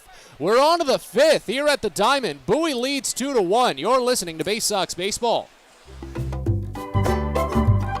Hey kids, the Baysox Futures Club is the best way to be a fan of the Baysox, and it's completely free for kids ages 3 through 12. Futures Club members get access to special members-only events, discount ticket offers, and free gifts for just signing up. Parents, head over to Baysox.com to sign up your kids, so don't miss out on all the promotions and giveaways at Prince George's Stadium this season and next. The Baysox Futures Club. Sign up now at Baysox.com. Hey, coffee lovers. Know where you'll find the world's freshest cup of coffee? Right here at Royal Farms. Because with our new brewing system, it takes less than a minute to go from selecting the kind of coffee you want to this. Ah, the freshest, most flavorful cup of coffee you can buy is at Royal Farms. So try one. It'll be love at first sip because it's the freshest coffee in the world. Real fresh, real fast, Royal Farms. If you're working in the Washington, D.C. metropolitan area as a pipe fitter, pipe welder, or HVAC service technician, and you're interested in a better life, a better means to provide for yourself and your family, a way to make sure that you're earning the highest wages and the best benefits in our industry. Visit our website at steamfitters-602.org. That's steamfitters-602.org. And let's talk about what we can do to help change your life.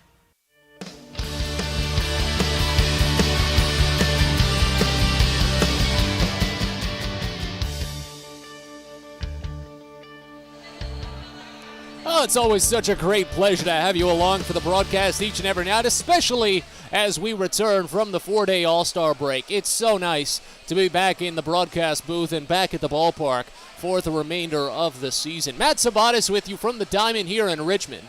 As Bowie moves into the 5th inning, sporting a 2-1 lead, the Baysox will try and increase, but it's been a tough time against Matt Frisbee. They've been spraying the hits around, 5 hits total for Bowie, but they've already left on a handful today as Frisbee has struck out 5. One of the few times he's actually done that all season. He'll face off against 2, 3, and 4 in the Bowie lineup. This is the 17th start for Frisbee, but only the 5th time all year he has struck out at least 5 batters. The Baysox have left 5 on base over the course of the day.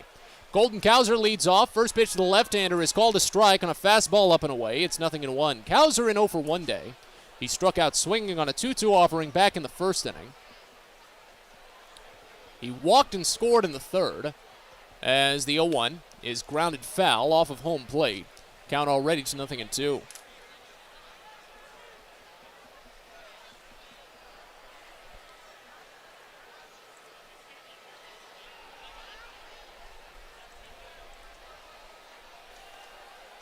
Shift on for Cowser. Cesar Prieto on deck, Joey Ortiz to follow. The 0-2 pitch from Frisbee. This is down and away a fastball, and the count goes to a ball and 2 strikes. So it's Adam Stauffer for at least the next inning or so, as a right-hander is already tossing in the bullpen for Richmond. The 1-2 to Cowser is swung on and missed high for strike 3. Frisbee is on a run right now.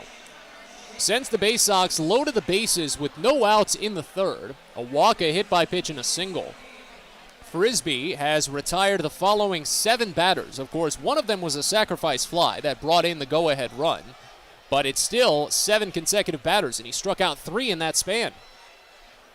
He's up to 6 on the day.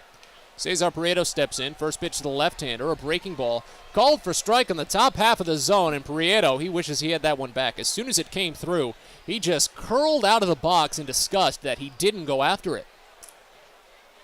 Here's the 0-1 offering. Grounded up the first base line and picked on a tough hop by Frankie Tostado. He'll take it to the bag himself. A 3 unassisted putout, and there's 2 away.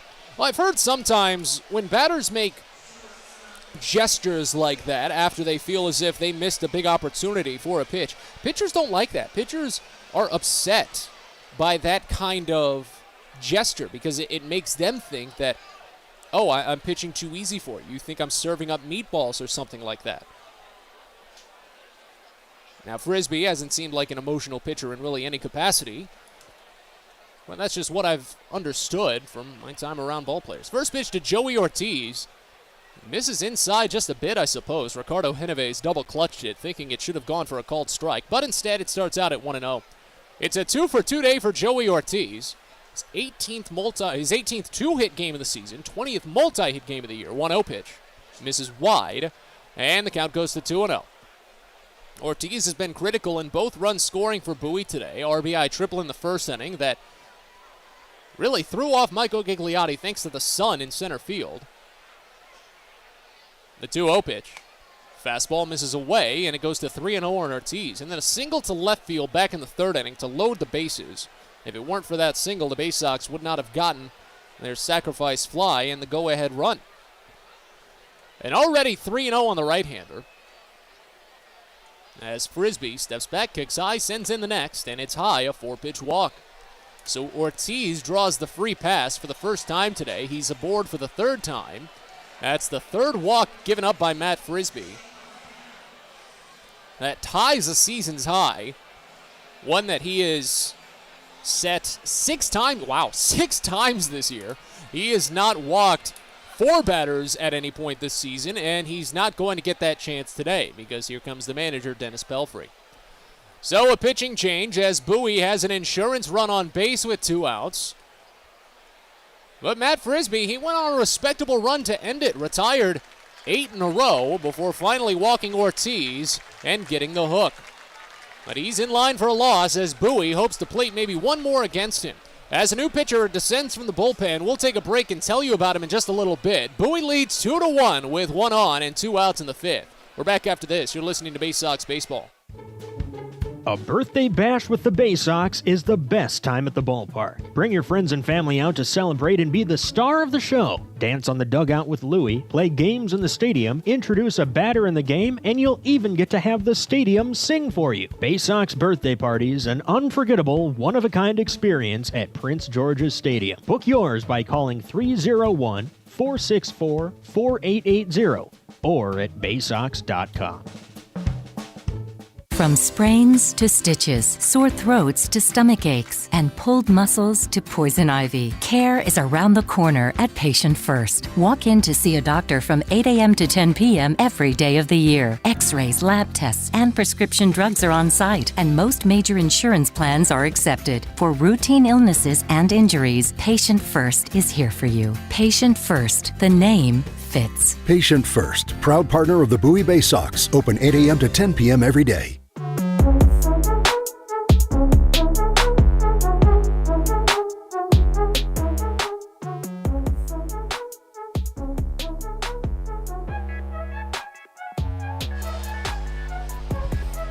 Well, we're back into the diamond here in Richmond as the Baysox are trying to add on to what's a 2-1 lead. The Flying Squirrels make a pitching change with a runner at first base and 2 away as Solomon Bates takes over for Richmond. Matt Frisbee's day is done. The right-hander is in line for a loss unless the Squirrels can tie or at least come back from the deficit in some capacity. 4 2/3 innings for Frisbee. He gave up 5 hits and right now 2 runs both earned. It can go up to 3 runs as the runner at first base belongs to him. 6 strikeouts for Frisbee, 3 walks. And it ends on a 4-pitch walk to Joey Ortiz, who's at first base. As Solomon Bates takes over for the Squirrels. Bates, a 6'2", 210-pound, 24-year-old right-hander from Victorville, California, fires the first pitch into Shane Fontana, and it's muscled out to deep left center field, sending Gigliotti on the run to the gap. But he closes the gap and makes the catch. 1 pitch, and the inning is over.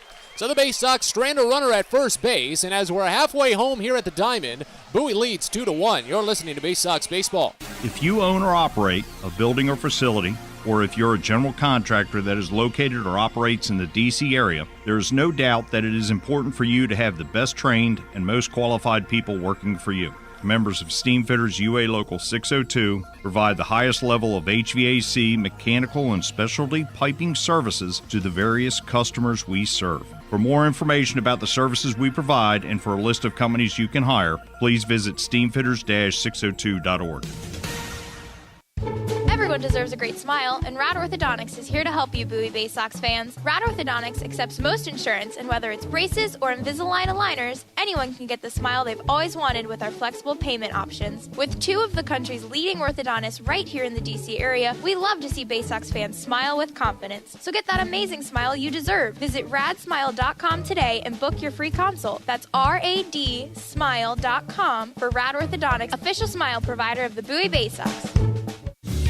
Fielder's Choice Flex Packs with the Bowie Baysox. The best value to see the best games at Prince George's Stadium. You could save up to 30% on your selected seat from day one and enjoy a number of exclusive member benefits, including flexible exchange options, discounts on suite rentals, special access to the Diamond View restaurant, and a free members collectible at your first home game of the year. Get your pack now by calling 301-464-4865 or heading online to baysox.com.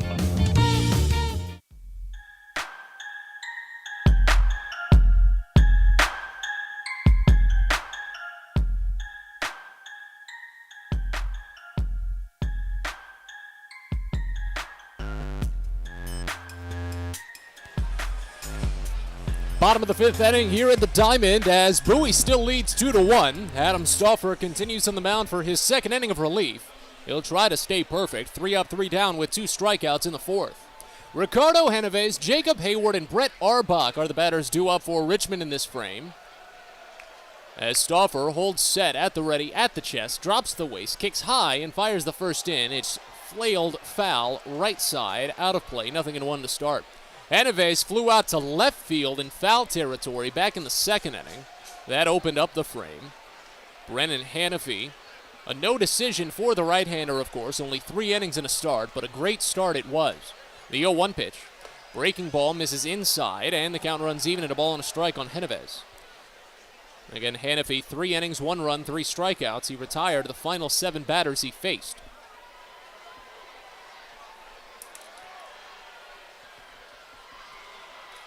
1-1 from Stauffer. Curveball misses too far inside. And the count goes to 2 balls and a strike. Despite the fact that he's 6'7", one of the tallest, not one of, the tallest player on the roster, he keeps his delivery very closed. Doesn't extend his leg too much, doesn't step back too far. The 2-1 pitch is a curveball smashed out to deep left field, and Fontana has no chance. A game-tying solo home run for Ricardo Genovez. Just left a changeup on the inside edge of the zone, but just over the plate enough for Genovez to smash it for his 3rd home run of the season. That's his 2nd home run against the Baysox as well, and it ties this game at 2. There has just been something about specific Richmond batters this season that they have found it against the Baysox. Genovez has 2 of his 3 home runs against Bowie. Diego Rincones is hitting .500 against the Baysox. Frankie Tostado is hitting .378. Brett Arbach hits okay. 2 of his 9 home runs are against Bowie. First pitch to Jacob Hayward is called a strike on the outside edge. It's 0-1. It's not a blown save for Stauffer because it wasn't a save situation. But it is the 5th home run he's allowed this season. Here's the 0-1 pitch. Fastball swung on and missed inside, and the count goes to 0-2. Hayward has not been one of those batters that's had more success against the Baysox. He's only hitting .171 against Bowie and an OPS just lowly of .400. The 0-2 pitch. This one popped foul behind home plate, and the count holds. Hayward strikes out even more against Bowie than he does in the regular season, and that's saying something considering he strikes out 35% of the time. Another 0-2 pitch. Breaking ball misses down and away, and the count goes to a ball and 2 strikes. Looks to be Solomon Bates will continue for Richmond in the next half inning. As the 1-2 comes in, and it misses low. Curveball runs the count even at 2 on Hayward. He struck out swinging on a 2-2 pitch back in the 2nd inning. Stauffer sets, delivers the 2-2. It swung on and missed for strike 3. Got him with that same curveball, but pushed it far outside this time. 3rd strikeout for Adam Stauffer. 6th overall for Baysox pitching, 1 out. Here in the 5th inning.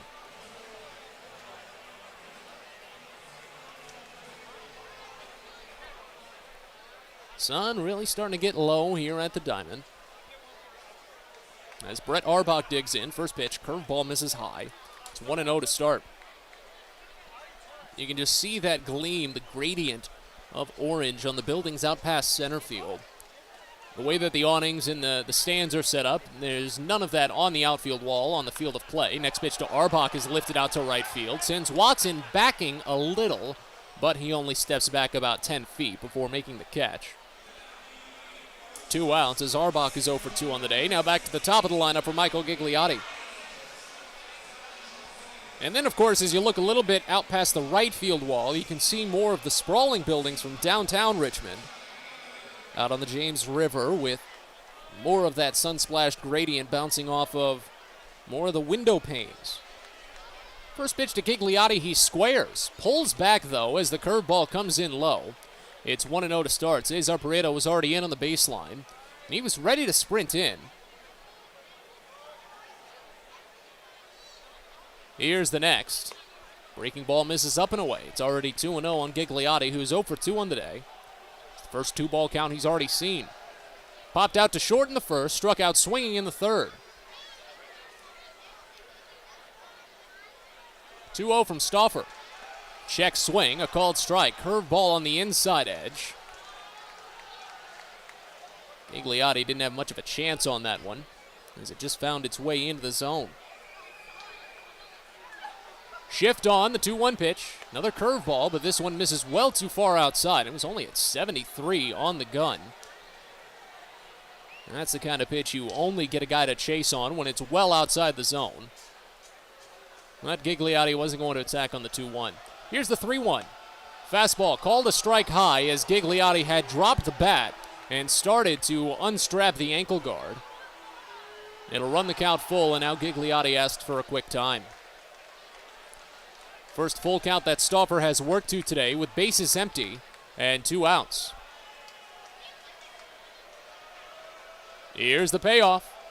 Inside ball 4, a fastball. It's the first walk given up by Stauffer today, second overall for Baysox pitching. And it extends the inning as Shane Matheny will step in. Well, they've got a very tuned-in in-house production here at the Diamond. Their crew does an excellent job of following the fan experience just as much as the game. And they've caught something in the stands that the fans are watching more than the game right now. Even though it's a 2-2 game, pickoff throw to first, a little high, no tag applied.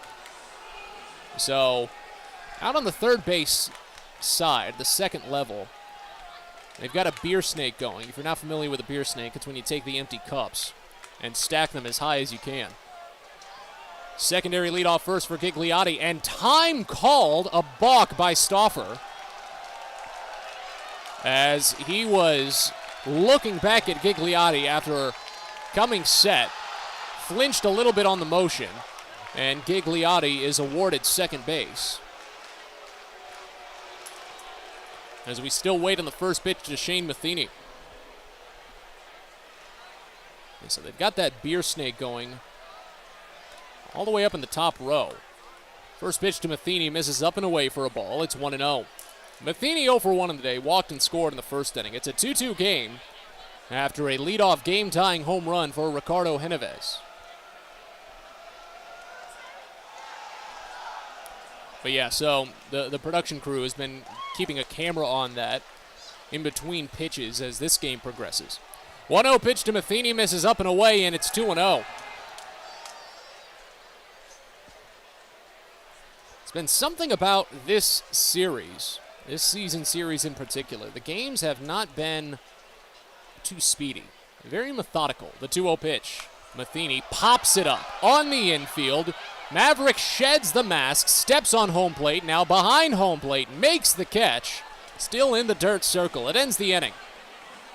But not before Richmond ties the game. A solo home run by Ricardo Genovez. And as we move to the sixth, it's 2-2. You're listening to Baysox Baseball.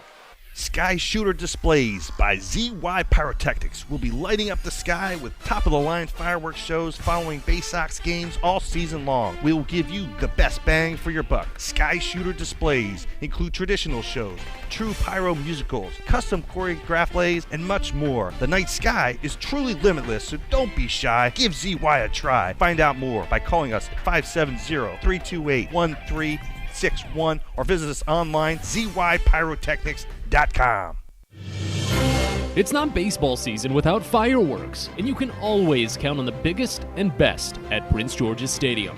There's no better way to cap off a fun evening at the ballpark than a spectacular fireworks show. And the Baysox have got you covered this season with 16 different shows to choose from. So get your tickets now at Baysox.com. Still 3 more fireworks shows in the month of July on Saturday the 16th, Friday the 29th, and Saturday the 30th. Hope to see you there.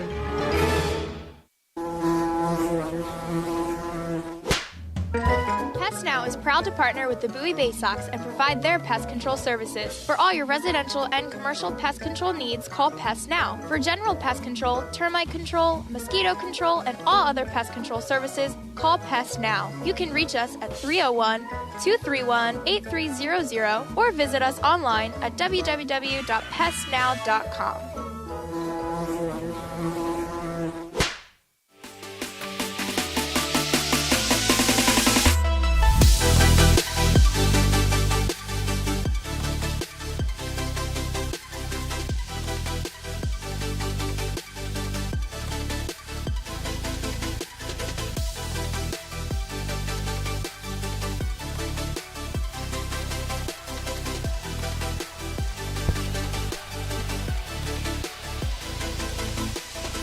Sixth inning here at the Diamond as Bowie and Richmond are knotted at 2. Matt Sabat is with you on what's been a humid, warm day here in Richmond. First pitch to Greg Cullen is a fastball that misses high, and it's 1-0 to start.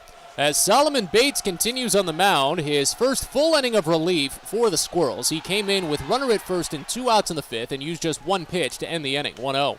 Sliced foul left side by Cullen. Count runs even at a ball and a strike. It'll be Cullen, Maverick Handley, and J.D. Mundy due up in this half inning.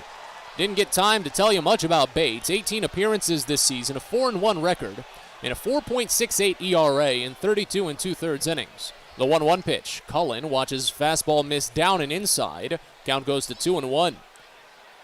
40 strikeouts to only 15 walks for Bates this season, but he has allowed 10 home runs. That is the most in the bullpen by far for the Squirrels. Again, a very pitcher-friendly park with those deep outfield walls. 2-1 pitch. Cullen swings through a high fastball. He was thinking about it. Count runs even at 2. 0 for 2 day for Cullen with a pair of flyouts. 1 to left field, 1 to center field. As they put a shift on for him, he calls for time.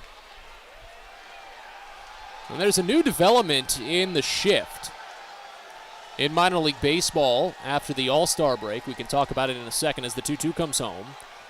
Fastball misses high, and the count runs full.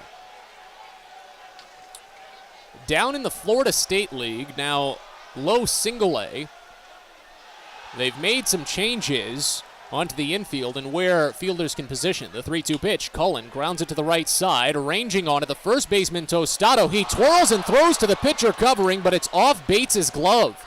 That will most likely be a missed catch error, an E1 on Solomon Bates. It allows Cullen to reach. Honestly, not sure why Tostado thought that was his ball anyway. Shane Matheny was played on a decent angle to make that, at least make that catch, and could have gotten it to Tostado.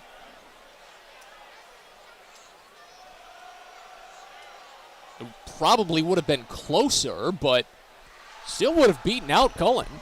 Instead, he leads off the inning with a runner on base. Here's Maverick Handley. First pitch. Misses up and away. It's 1-0. Handley 1 for 2 on the day, a single. So down in the Florida State League, they're taking the ban on shifted infielders even further. Now, while here at every other level of baseball, next pitch, popped up foul behind home plate, 1-1. They've banned the full-on shift, so you can't put 3 fielders on one side of the infield. So third and short have to stay on the left side of the infield, while first and second have to stay on the right side. Down in the Florida State League, they have added a new wrinkle that involves a little bit of chalk on the infield. Here's the 1-1. Handley watches it scoop between the legs of Genovez off the bottom of his glove and roll slowly out to the grass behind home plate. Cullen advances to second base on the wild pitch. Go-ahead run now in scoring position on an error and a wild pitch. Bowie, a big chance. As the count goes to 2-1 on Handley. So in the Florida State League, they're cheering for that beer snake I mentioned before. They have 2 chalk lines extending out from the corners of second base. They're calling it the pie slice. The 2-1 to Handley is swung on and missed. Fastball high, and the count runs even at 2. They're calling it the pie slice. It extends out 2 chalk lines from second base to the outfield grass. And that area in the middle of the pie slice, directly behind second, as the 2-2 is swung on and missed for strike 3. High fastball, and Handley is down. First strikeout for Bates, 7th overall for Richmond pitching, 1 away. Now that pie slice directly above second base, so between second base and the outfield grass, in between those 2 chalk lines, is forbidden. Just completely forbidden. Fielders are not allowed in that slice.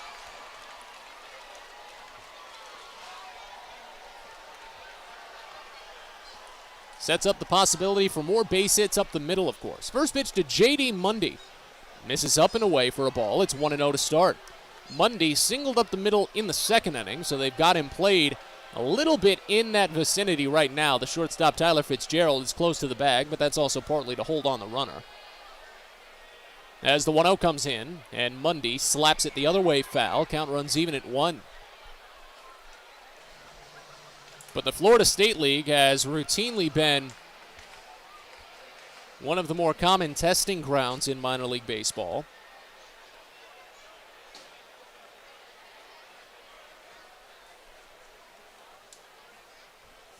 One.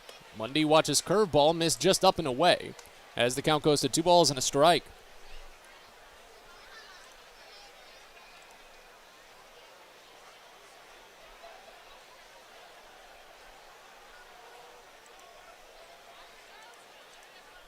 Next pitch. Fastball down and away, and it's 3-1. The Florida State League, I think, was one of the first ones to test the pickoff rule that has now gone into effect across all of minor league baseball that limits pickoff attempts and step-offs in general. The 3-1 to Mundy, lifted foul the other way, and the count fills. Runner at second, one away here in the top of the sixth inning of a 1-1 game. Bowie has never trailed in this game, but they have not been leading for too long. After taking the lead in the top of the first, Richmond tied it in the bottom of the frame. They led after the top of the third. Richmond tied it in the bottom of the fifth. The 3-2 to Mundy. Misses high for ball 4. Mundy draws the free pass. First walk by Bates. Fourth for Richmond pitching. And it puts first and second aboard for Zach Watson.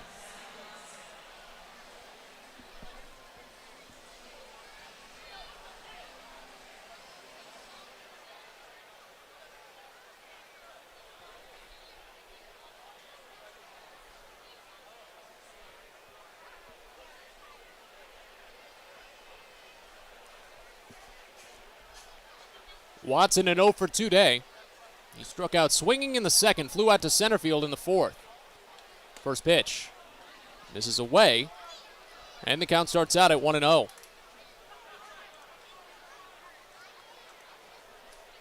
And now here comes pitching coach Paul Esguerra.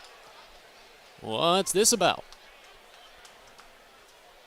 Well, one of the downsides of this ballpark, and really one of the downsides that's been a trend in minor league baseball lately, is that we don't have access to some more of that advanced analytics that we do at Prince George's Stadium. They don't have the TrackMan set up here to give us some of that instant feedback.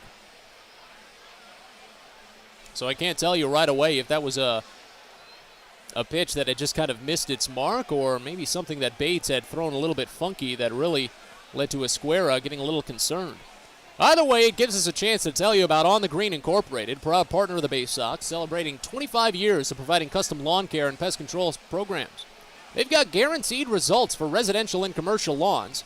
They can turn your sandlot into something lush, resembling the ballpark greens at Prince George's Stadium. Mention this ad, you'll receive a discount on your first lawn care or pest control service. Enjoy the outdoors this summer, even with all of this heat that's been bothering us. You can still enjoy the outdoors in some ways and get a nice lawn by going to onthegreeninc.com or calling 410-695-0444.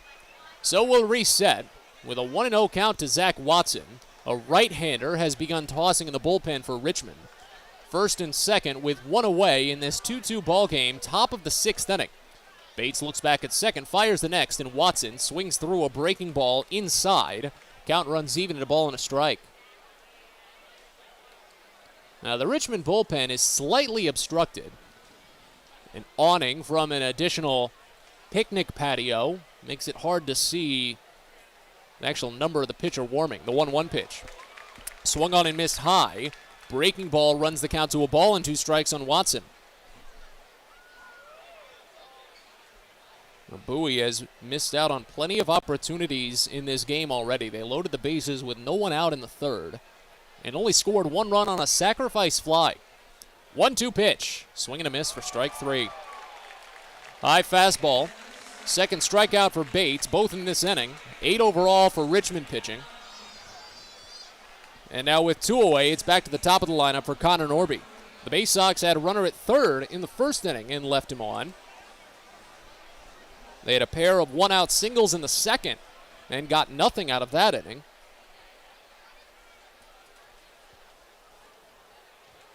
Norby, a 1-for-3 day. First pitch. Swings through a breaking ball. 0-1 to start. A single and a run scored from Norby back in the first inning. It was the second pitch of the game. But he struck out twice since then. Once in the second, once in the fourth. First and second, 2 away in the top of the sixth. 2-2, next pitch. Misses down and away. Run the count even at a ball and a strike. And again, Bowie is not trailed in this game.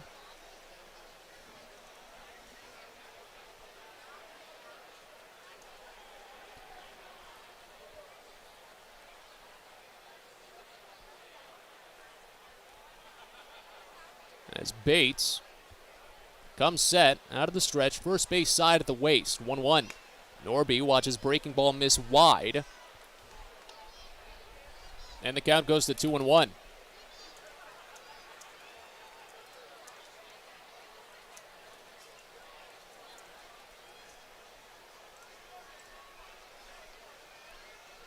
To Norby.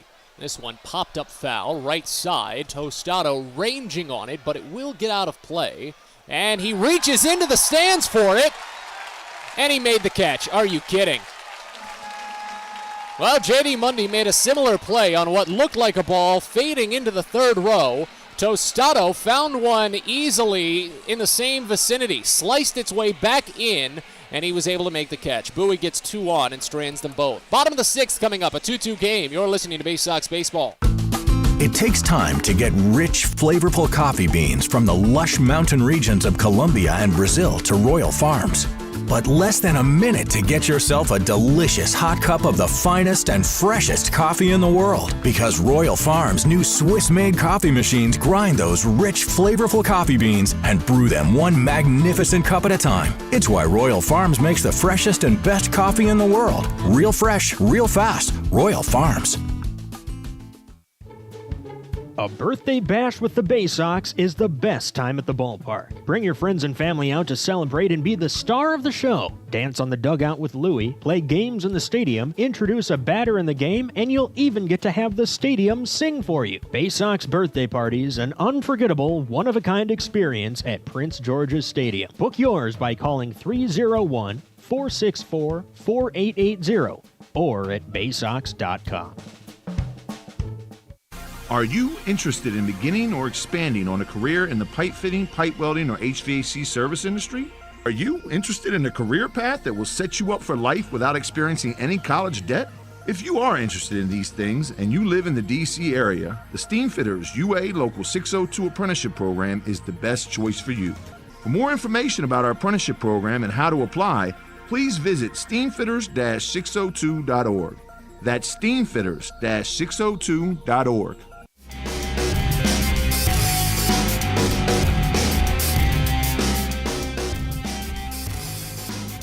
Bottom of the 6th inning here in Richmond, a 2-2 ball game as Diego Rincones will start the frame at the plate for the Flying Squirrels. First pitch in from Adam Stauffer misses inside a fastball. It's 1-0. A solo home run for Ricardo Genovez back in the 5th inning to open the frame against Stauffer. Tied this game at 2, and we've been stuck there. The 1-0 punched foul, first base side. That one just grounded up the line. J.D. Mundy had a good sprint on it, and he gloved it, but still in foul territory as the count goes even at a ball and a strike. As it'll be 3, 4, and 5 in the Richmond lineup due in this frame, starting with Rincones, then Tostado and Armani Smith. Dangerous first 2 for Stauffer to try and navigate past. 1-1. Just missed high, a fastball. Runs the count to 2 balls and a strike now. Rincones a 1 for 2 day, single to left field back in the 1st inning, grounded out to the third baseman his last time up in the 3rd. As Stauffer holds calmly with ball already in glove at the waist, fires the 2-1, and it misses away, a breaking ball. Count runs to 3 balls and a strike. I said it in the last half inning, it's a very closed motion set for Adam Stauffer, despite his 6'7" frame.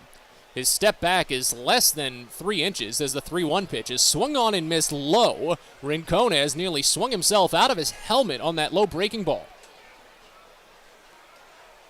Fills the count up on that leg kick for Stauffer. That doesn't even get past his waist.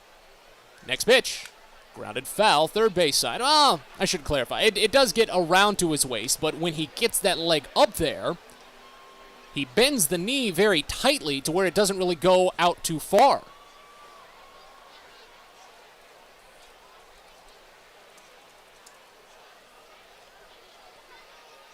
Another 3-2 offering to Rincones. Swinging a piece back to the screen.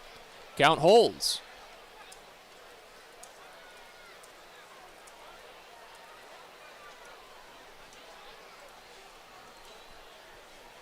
Decent shift on for the left-hander, or the right-hander rather, Rincones. As another 3-2 comes in, and it's swung on and missed high for strike 3. Stauffer racks up his 4th punch-out. 7th overall for Baysox pitching. They've been such a high strikeout team. over the last couple of weeks. You want to see it continue. You just need the offense to go in tandem with that. That's been the problem for the Baysox lately. That in the second half, they've made such a drastic shift in just the identity of their team. It's very interesting when you look at it from the numbers. Of course, I'm just a big numbers guy. Here's Frankie Tostado, first pitch. Lifted foul the other way. Count opens up at 0-1. 0 for 2 day for Tostado. He popped out to first base in foul territory back in the fourth inning. And the Baysox have the best ERA in the month of July in the Eastern League, 3.02. The 0-1 pitch, swung on and missed in the dirt. Count goes to 0-2. But they also have the lowest batting average in the month of July in the Eastern League. They've scored the fewest runs as well, just 42 runs this month, an average of just 3 runs per game. Here's the 0-2 pitch. Slow grounder, poked up the first base line, picked by Stauffer and scooped with the glove to J.D. Mundy at first. Tostado, he was feeling a little bit courteous, slowed up the run as he was getting to first base, didn't want to potentially instigate a collision. The 1-3 putout is the second out of the 6th inning. Again, it's a long season. Everybody's just getting back from their first and only break of the year.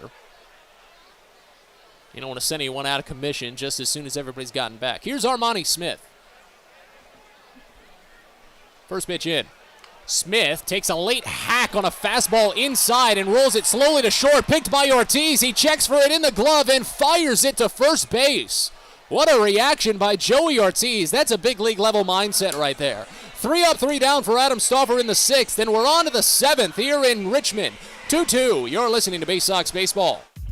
Get the best deals at Prince George's Stadium with weekly promotions all season. Tuesdays are Military Appreciation Night. Purchase a box seat at the ticket office with a proof of service and you'll only pay half price. Bring along your furry friend on Woof Wednesday, and it's the best happy hour around every Thursday from 5 to 6:30. $2 Bud and Bud Light drafts with other beer specials throughout the year, and live music to get your night started. It's always a great time at the ballpark, so get your tickets now at Baysox.com. When your commercial plumbing project calls for a job done safely and on time, then your job calls for the plumbers of Local 5 Washington, D.C. Local 5 will always deliver the most skilled and well-trained plumbing craftsmen in the DMV. If you're a contractor who needs safe jobs done well, you need the plumbers of Local 5 Washington, D.C. Start your partnership with them today. Visit local5plumbers.org. That's local5plumbers.org.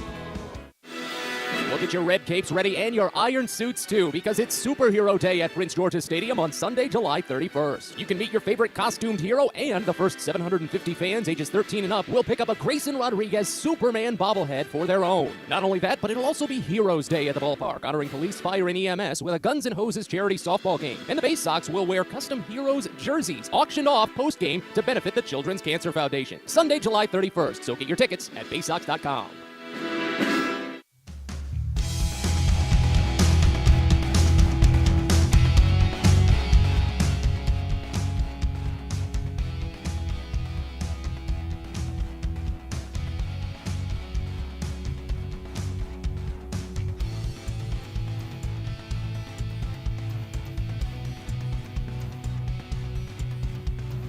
Pitching change as we move to the 7th inning here in Richmond. A 2-2 ball game between the Baysox and the Flying Squirrels.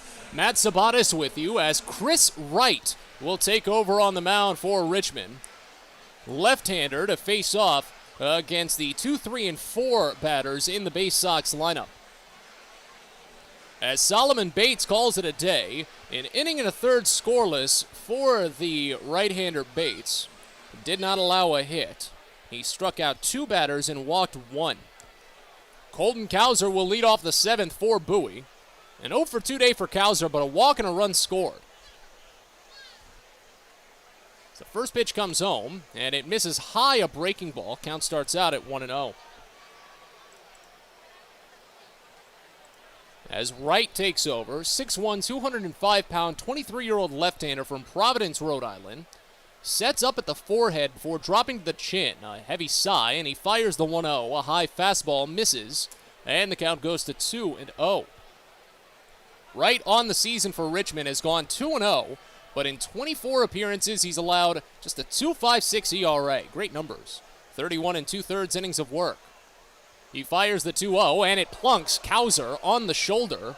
He was able to spin away from it just enough to get it really away from the blade, and kind of more so on the tricep, I suppose, but it's a hit by pitch. And the Baysox will lead off the frame with a runner on base. Once again, second consecutive inning that the Baysox have done that, fourth time today. It's only the third batter that Wright has hit all season. 31 2/3 innings. He's given up 21 hits and 9 earned runs.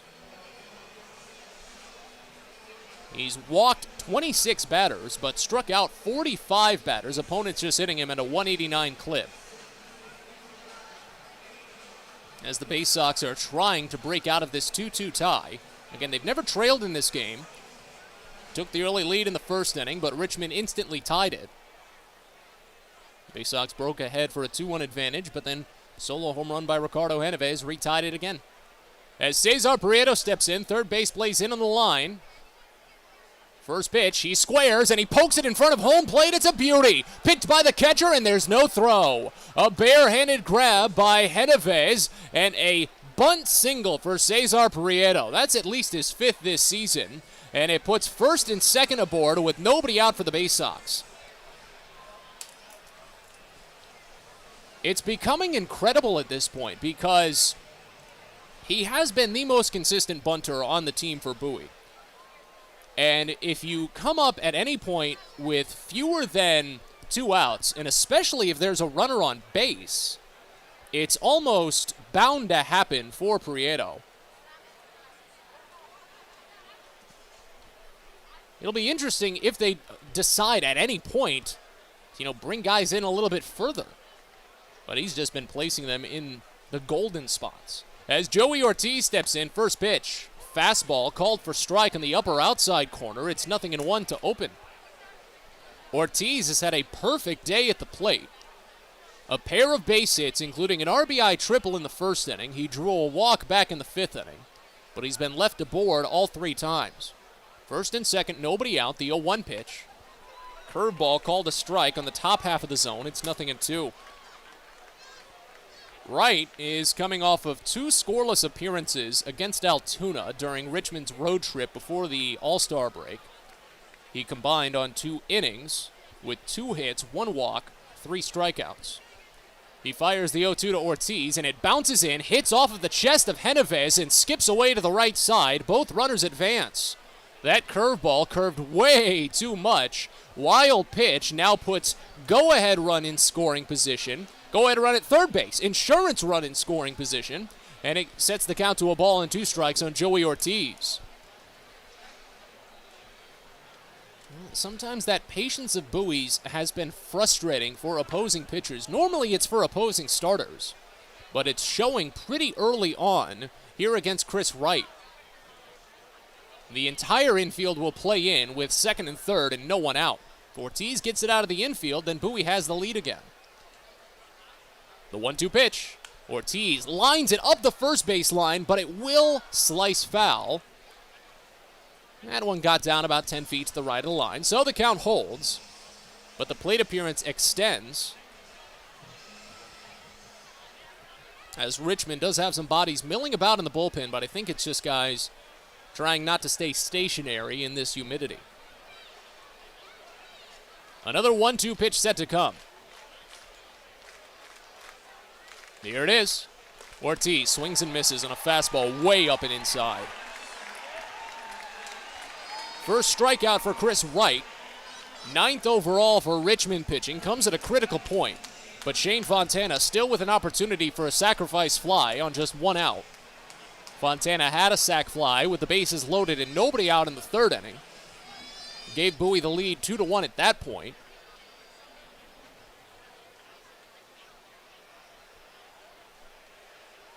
Infield still plays in. Kauser has the speed. If a play at the plate is up on the table. First pitch fouled off left side. Count opens up at 0-1. Fontana attacked the first pitch he saw in each of the last 2 plate appearances. Well, now each of the last 3 when you include this one. 3rd and the 5th, he flew out. 3rd inning was the sac fly, of course. Here's the 0-1. Fontana checks on a breaking ball down. They'll appeal on it. He didn't go. And the count goes even at a ball and a strike.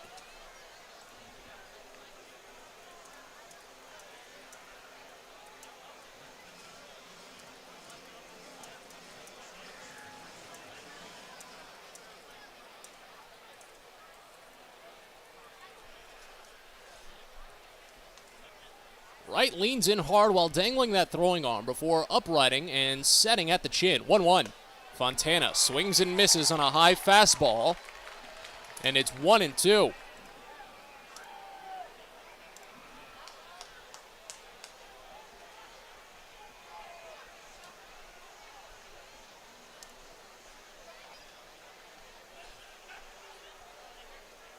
Big opportunity for both sides. The 1-2. Laced left field base hit. Split the gap and rolls to the left fielder Smith as 1 run scores. Prieto rounds 3rd and he'll score. A 2 RBI single for Shane Fontana, and the Baysox break ahead to a 4-2 lead. After falling behind a ball and 2 strikes, Fontana gets it done. With the infield played in, that was critical. A 3 RBI day for Shane Fontana.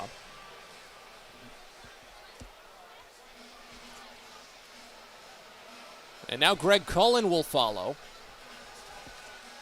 as the Baysox have their largest lead of the night and the first crooked number for either team in this game.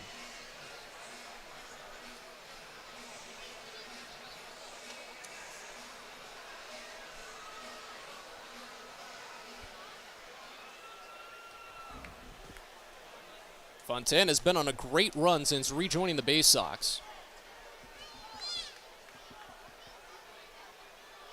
It's the first pitch to Cullen. Misses down and inside a fastball. It's 1-0. But 2 runs allowed by Chris Wright is a rarity for the left-hander. It's the first time he's allowed multiple runs in an outing since 3 runs against Hartford back on the 28th of May. And it's only the 2nd time all season. As the 1-0 pitch is called a strike on the outside edge to Greg Cullen. Count goes even at a ball and a strike. Let's see if Richmond gets someone tossing. Nope, just guys stretching. Nobody throwing just yet. Still only 1 out here in the top of the 7th. The 1-1 pitch. Cullen watches slider. Called for strike on the outside edge of the zone, and the count runs to a ball and 2 strikes.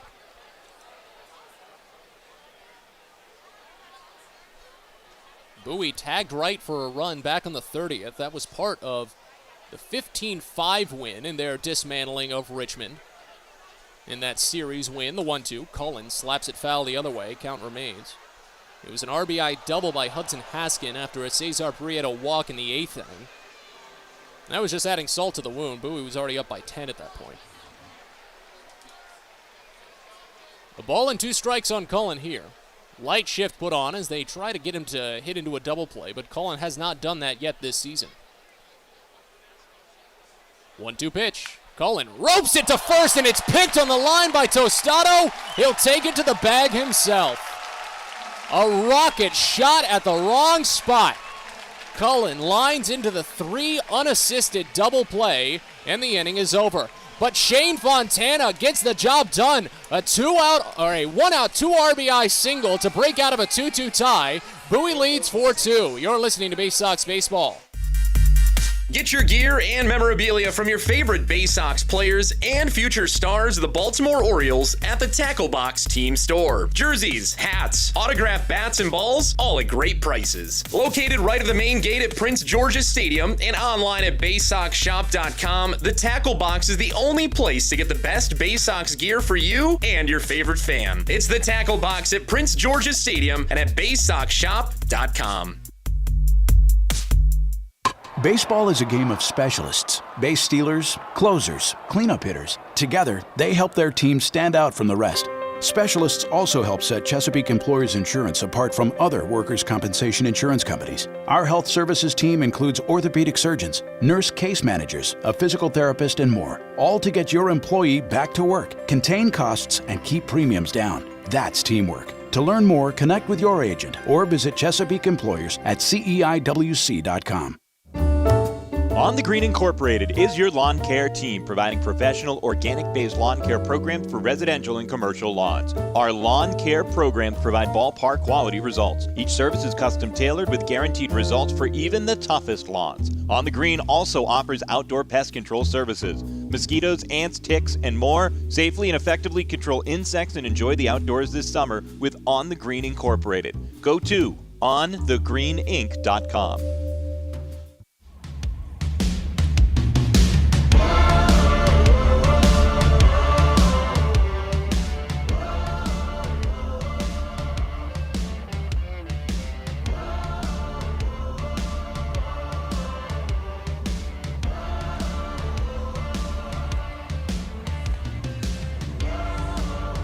After the stretch here at the Diamond, it was a good stretch indeed. The Baysox lead 4-2.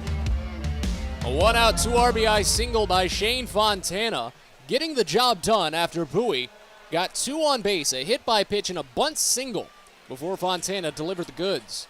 As we return from the stretch, the Baysox will make a pitching change, their second of the day, as Easton Lucas emerges from the bullpen. Left-hander will take over.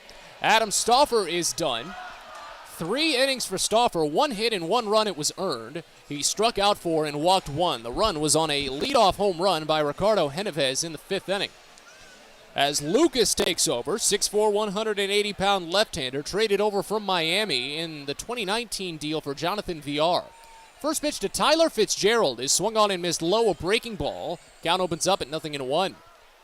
It'll be Fitzgerald, Genovez, and Hayward due up in this F inning. Fitzgerald 0 for 2. A foul pop-out and a strikeout. The 0-1 pitch from Lucas. Swing and a miss, away. Another breaking ball, and the count quickly to 0-2. Lucas on the season for Bowie has made 18 appearances, gone 1-0 with a 5.85 ERA. 32 2/3 innings. He struck out 36, walked 20. Next pitch, fastball high, and the count a ball and 2 strikes. Lucas has allowed 5 home runs. But he's on a great run right now. As the 1-2 comes in, and it's a swing and a miss. Fastball high, and Lucas logs his first punch out. Starts his relief outing with a K. 8 strikeouts overall for Baysox pitching. Now on to Genovez. Lucas has put together his longest scoreless streak of the season after giving up a season's high 5 runs in just 1 inning to Binghamton back on June 19th when the Rumble Ponies made their only trip to Prince George's Stadium. Since then, that's 3 consecutive scoreless appearances for Lucas. First pitch to Genovez is slapped right side, base hit. Past the outstretched glove of Connor Norby and picked up in right field by Zach Watson. Genovez has his second hit of the day, and now tying run will come to the plate in Jacob Hayward.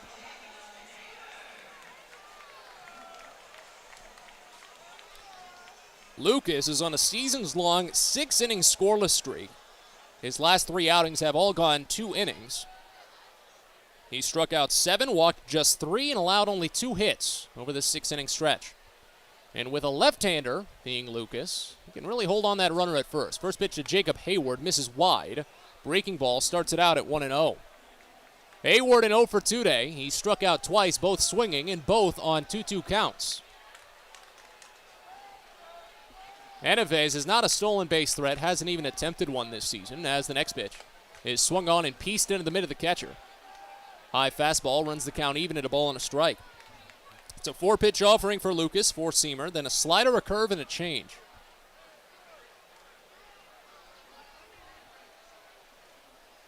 Lucas sets, kicks a little bit of dirt off of that front cleat, and fires the 1-1. Fastball misses inside. And a balk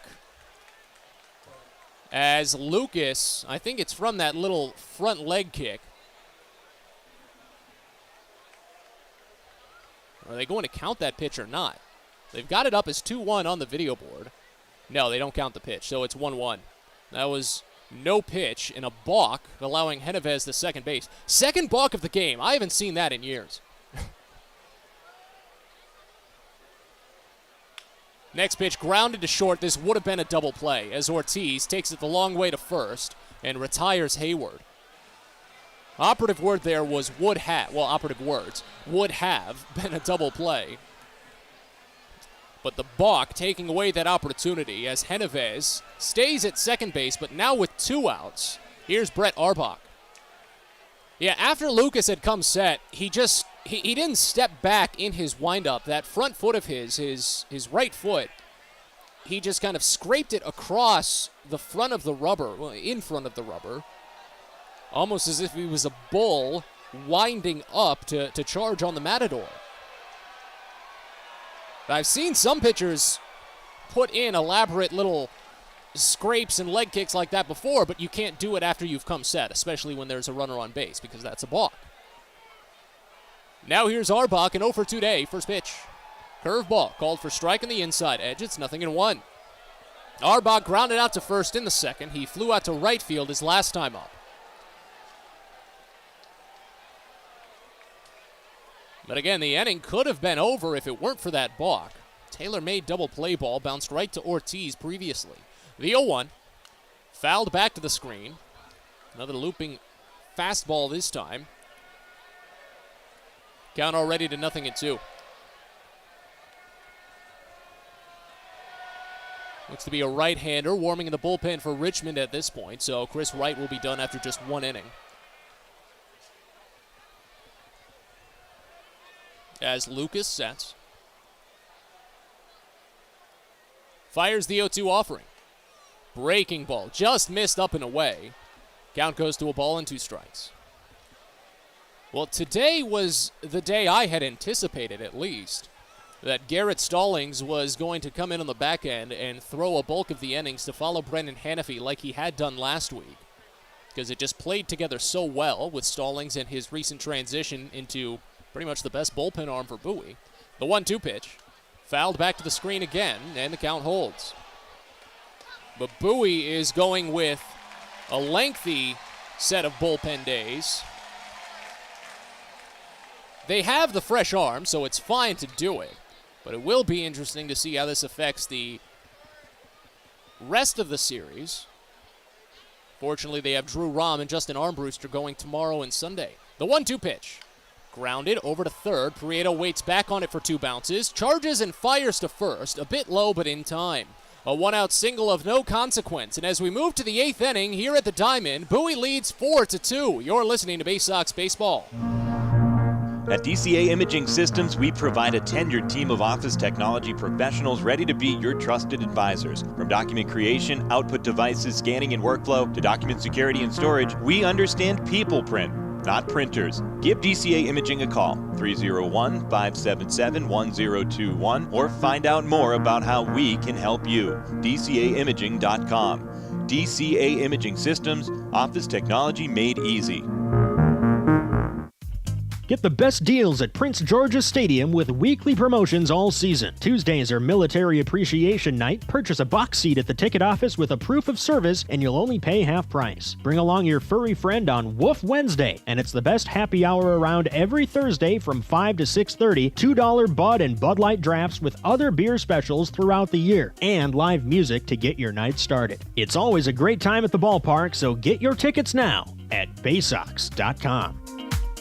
If you own or operate a building or facility, or if you're a general contractor that is located or operates in the D.C. area, there is no doubt that it is important for you to have the best trained and most qualified people working for you. Members of Steamfitters UA Local 602 provide the highest level of HVAC, mechanical, and specialty piping services to the various customers we serve. For more information about the services we provide and for a list of companies you can hire, please visit steamfitters-602.org.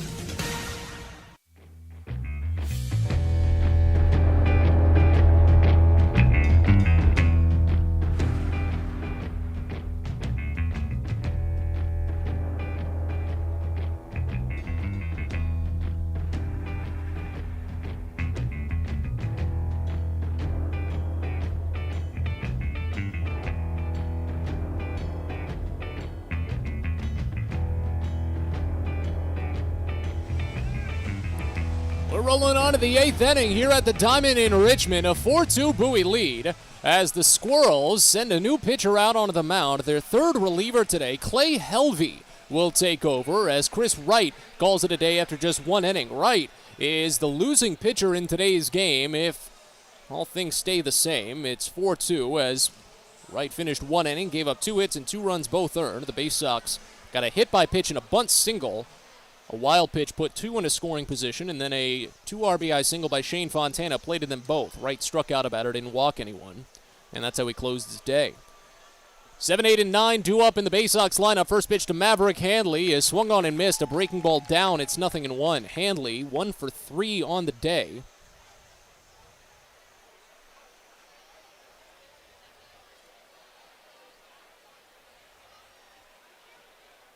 As the 0-1 comes home, and it's poked foul, third base side, just a little bit away from home plate as the count goes to 0-2.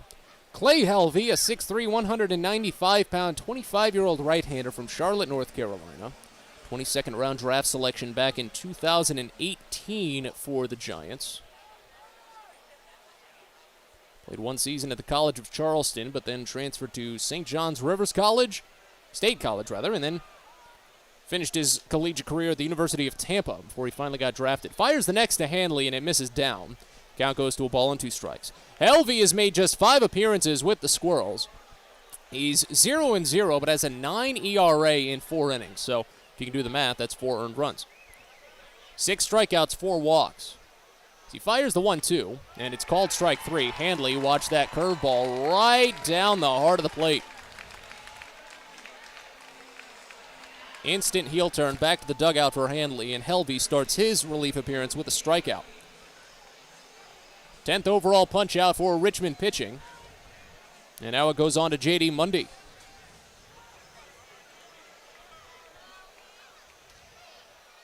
Righty on lefty, Mundy, 1 for 2 on the day, a single, a strikeout, and a walk. He's actually not gotten past first base, however. First pitch. Breaking ball misses down, and the count starts out at 1-0. Helvey actually opened up his Double-A career strong, 2 scoreless appearances. His Double-A career started at Prince George's Stadium. 1-0 pitch. Fastball away, and it's 2-0. He tossed 2/3 of an inning back on the 28th, and then on that Sunday affair, he tossed a scoreless inning in the series finale, walked a batter, but didn't give up any hits. The 2-0 pitch to Mundy. Fastball just barely misses, maybe a bit high. Count goes to 3-0.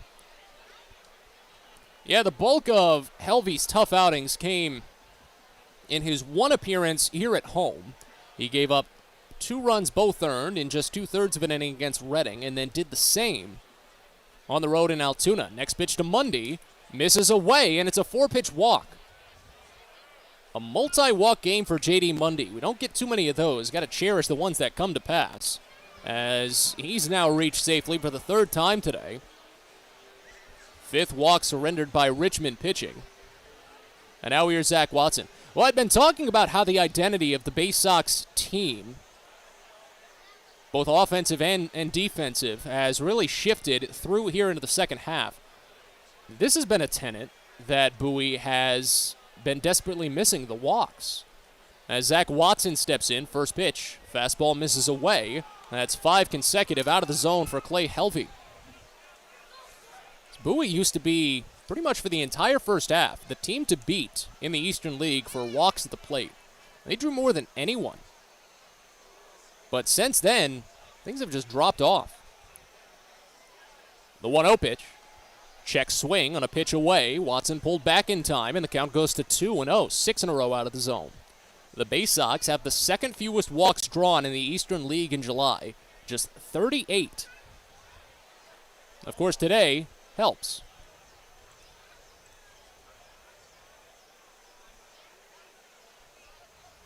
The 2-0 pitch from Helvey, and Watson watches fastball miss down and inside to run it to 3-0. Helvey never walked multiple batters in any of his outings since joining Double-A, but he's on the verge of doing it on 8 straight pitches. Pitch to Watson. Called a strike. On the inside edge, gets the Bronx cheer. from those of them that have been at least been paying attention. This game has stretched on a little bit, and of course the beer snake was one of the highlights for these Richmond fans, as Bowie has never trailed in this game. They currently lead 4-2. 3-1 pitch to Watson. Popped foul behind home plate, gets out, and the count fills. Bowie could use this one to stay in the hunt for the Southwest Division's first place spot, and right now they're getting some fortunate scores to help them, as Altoona, the team in first place, trails Harrisburg 6-2, top of the 7th at FNB Field in Pennsylvania's capital. Payoff pitch to Zach Watson. Grounded high to third, taken on a hop by Brett Auerbach. He goes to second, Matheny for one, back to Tostado, but it's late at first base. We'll see what the fans think about it, but fielder's choice goes 5-4. Prolongs the inning as Watson avoids hitting into the double play. And Connor Norby will step up for the 5th time today. That was just a slow, high-bouncing ball. And again, one of the great things about Richmond is their television production does provide instant replay. With good angles on that replay, you could see pretty fast that Watson had beaten out the throw just by a brief moment. Here's Norby, first pitch. Breaking ball misses inside, and the count starts out at 1-0. Since Norby singled to open up the game, just the second pitch of the day, he's been a little bit quiet.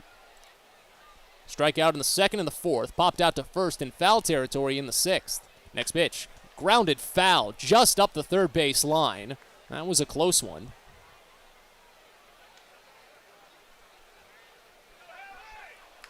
But it runs the count even at a ball and a strike. I haven't got many updates on that beer snake from earlier. I imagine it probably got confiscated in some capacity. Usually teams aren't too happy to keep that going for too long because it does get intrusive, at least to other fans trying to enjoy. 1-1. This is down and away, and the count goes to 2-1. As Bowie leads 4-2 here in the top of the 8th inning. Again, it's just been something about these games with Richmond that drag on just a little bit more so than others.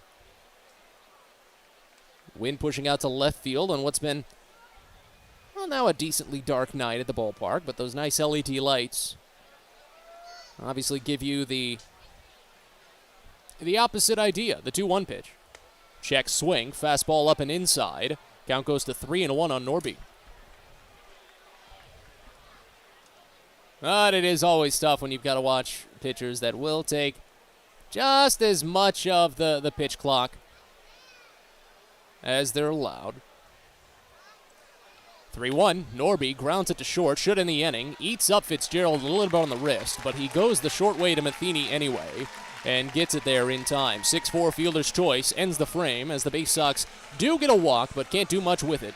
We're on to the bottom of the 8th here in Richmond. Bowie leads 4-2. You're listening to Baysox Baseball. From bug bites to burns, fevers to flu, and bruises to broken bones, care is around the corner at Patient First. Walk in to see a doctor from 8 a.m. to 10 p.m. every day of the year. X-rays, lab tests, and prescription drugs are on site, and most major insurance plans are accepted. For routine illnesses and injuries, Patient First is here for you. Patient First, the name fits. Patient First, proud partner of the Bowie Baysox, open 8 a.m. to 10 p.m. every day. Pest Now is proud to partner with the Bowie Baysox and provide their pest control services. For all your residential and commercial pest control needs, call Pest Now. For general pest control, termite control, mosquito control, and all other pest control services, call Pest Now. You can reach us at 301-231-8300 or visit us online at www.pestnow.com.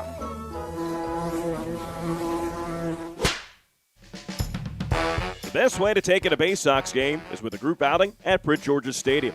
Everything from entertaining clients to birthday parties and even fundraising opportunities for your team, the Baysox offer plenty of options for your group at unbeatable rates with plenty of options on suites, seats, and decks around the ballpark. Your group can eat their fill and have an unforgettable time. Find out more and schedule your group outing by calling 301-464-4880 or going to Baysox.com.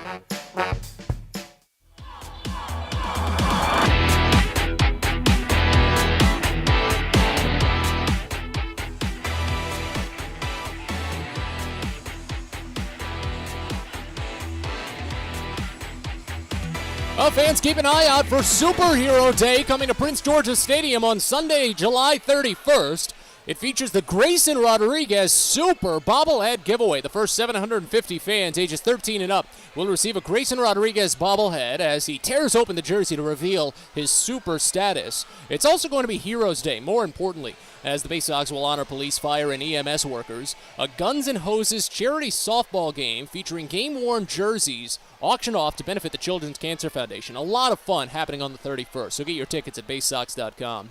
As we move on to the bottom of the 8th, Bowie ahead 4-2 over Richmond. First pitch into Michael Gigliotti, misses down a fastball, and it's 1-0 to open. 1, 2, and 3 in the Richmond lineup set to bat against Easton Lucas. Next pitch. Slider misses wide, and the count goes even at 2. Lucas has had a tough time against his fellow left-handers.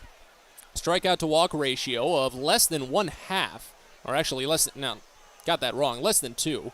Next pitch misses inside. Gigliotti has to bounce back a little bit on the fastball. Count goes to 3-0. 13 strikeouts to 7 walks. What am I saying there? But his whip is just a little bit higher than it is against the right-handers, and he's already got Gigliotti at a 3-0 count. Shift on for the lefty. Next pitch. Fastball misses up and in a 4-pitch walk. So Gigliotti is aboard on a free pass for the second time today. That's the first walk given up by Lucas, just the third for Bowie pitching. All three of them have actually come among the first 2 in this lineup. 2 to Gigliotti, the other to Shane Matheny.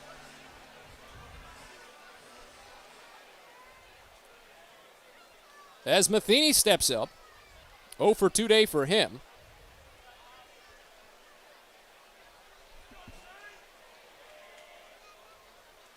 Pickoff throw to first. No tag. Of course, you've got the left-hander on the mound. You've got that luxury. But Gigliotti drew the balk from Adam Stauffer after he walked in the 5th inning, and he is the prolific base stealer on roster for Richmond. 22 swipes in 25 attempts. First pitch. Misses just low, a fastball to Shane Matheny. So 5 consecutive out of the zone to start the 8th inning for Easton Lucas. You can't be too careful. 9 home runs for Shane Matheny this season. 4 of them have come against Bowie. This is the toughest part of the lineup that you need to get past. The 1-0. Called a strike. Fastball at the letters, and it's 1-1. You've got Matheny, who has most of his power against the Baysox this year. Rincones, who has the best contact numbers against the Baysox this year. And Frankie Tostada, who's always just been a thorn in the side when it comes with hitting at the right times. 1-1, a slider misses away, and the count goes to 2 balls and a strike. As Bowie gets a right-hander throwing in their bullpen. Might be Clayton McGinnis. I believe it is. Basing that solely on his hair. Here's the 2-1 pitch. Swing and a miss, breaking ball down. Runs the count even at 2 balls and 2 strikes.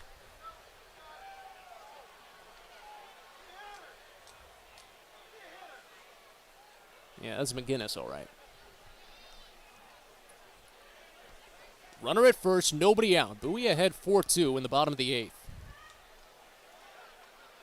2-2. Late swing, poked foul left side, gets out of play.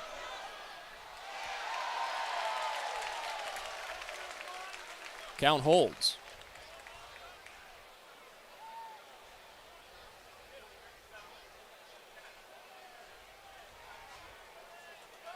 First base side of the rubber, Lucas sets at the waist, staring dead at the runner. Another 2-2. Swing and a miss for strike 3.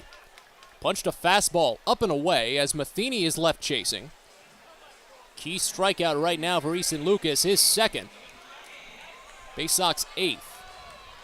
Make that the 9th, if I could figure out how to count.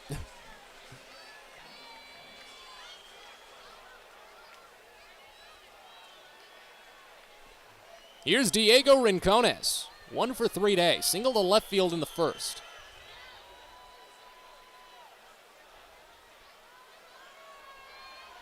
First pitch. Rincones swings through it. Breaking ball down. And the count opens up at 0-1.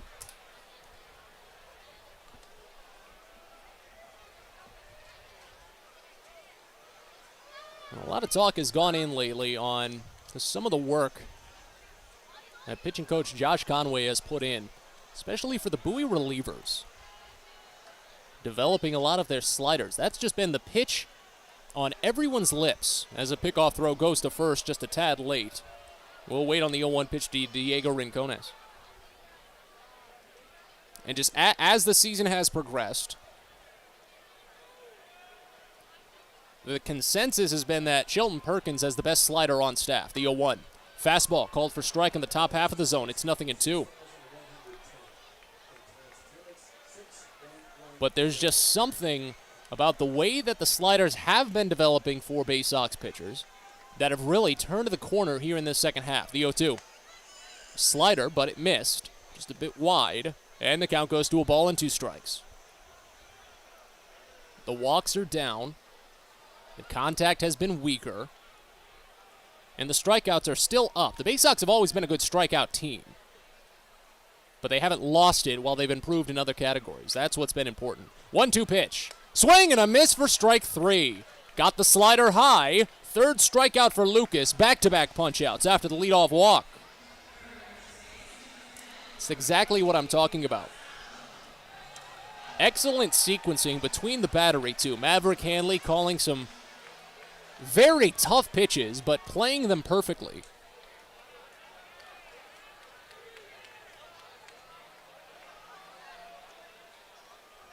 Plenty down and away to start there on Rincones, and finally got him with that high slider. But now here's Frankie Tostado. Tough part's not over. First pitch home. Fastball misses wide, and the count starts out at 1-0. Tostado is 0 for 3 on the day. Struck out swinging in the first. Popped out to first in the fourth. Grounded out back to the mound in the sixth. Runner still at first, but now 2 outs. 1-0 pitch. Tostado sprays it up the third base line. This one is slicing and goes foul. That was a lot of opposite field power for something that sounded so weak off of bat. It got down in the Baysox bullpen, but hit off of the back wall of the bullpen. It runs the count to a ball and 2 strikes. 11 home runs for Tostado this season. Only one of them has actually come against Bowie. A 1-1 count as Tostado calls for time just as Lucas had set.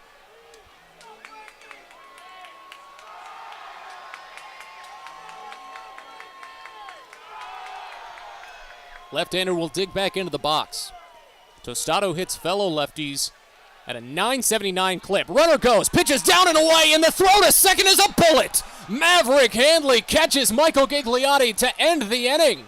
Just the 4th time all season that Gigliotti has been caught, and after the 4-pitch walk to open the frame, the inning is over with nothing across. We're on to the 9th here at the Diamond. Bowie leads 4-2. You're listening to Baysox Baseball. There's plenty going on at Prince George's Stadium on Saturday, July 30th. It's the Island Luau night at the ballpark as the Baysox battle the Altoona Curve. Live music from the islands, inspirational dance performances, and more. But that's not all. It's also Maryland's worst car show. Do you own a clunker, a piece of junk on wheels? Well, here's your chance to show it off. Again, that's all on Saturday, July 30th. So head to Baysox.com to purchase tickets and find out more about registering for Maryland's worst car show. Hope to see you there. There is a weekend in July where the baseball world revolves around a village in upstate New York. Baseball Hall of Fame induction weekend in Cooperstown is an unforgettable experience full of family-friendly activities and priceless moments. Make your plans today for July 22nd through 25th for the induction of Bud Fowler, Gil Hodges, Jim Cott, Minnie Minoso, Tony Oliva, Buck O'Neill, and David Ortiz as the class of 2022. Visit baseballhall.org today for the Baseball is a game of specialists. Base stealers, closers, cleanup hitters. Together, they help their team stand out from the rest. Specialists also help set Chesapeake Employers Insurance apart from other workers' compensation insurance companies. Our health services team includes orthopedic surgeons, nurse case managers, a physical therapist, and more, all to get your employee back to work, contain costs, and keep premiums down. That's teamwork. To learn more, connect with your agent or visit Chesapeake Employers at CEIWC.com.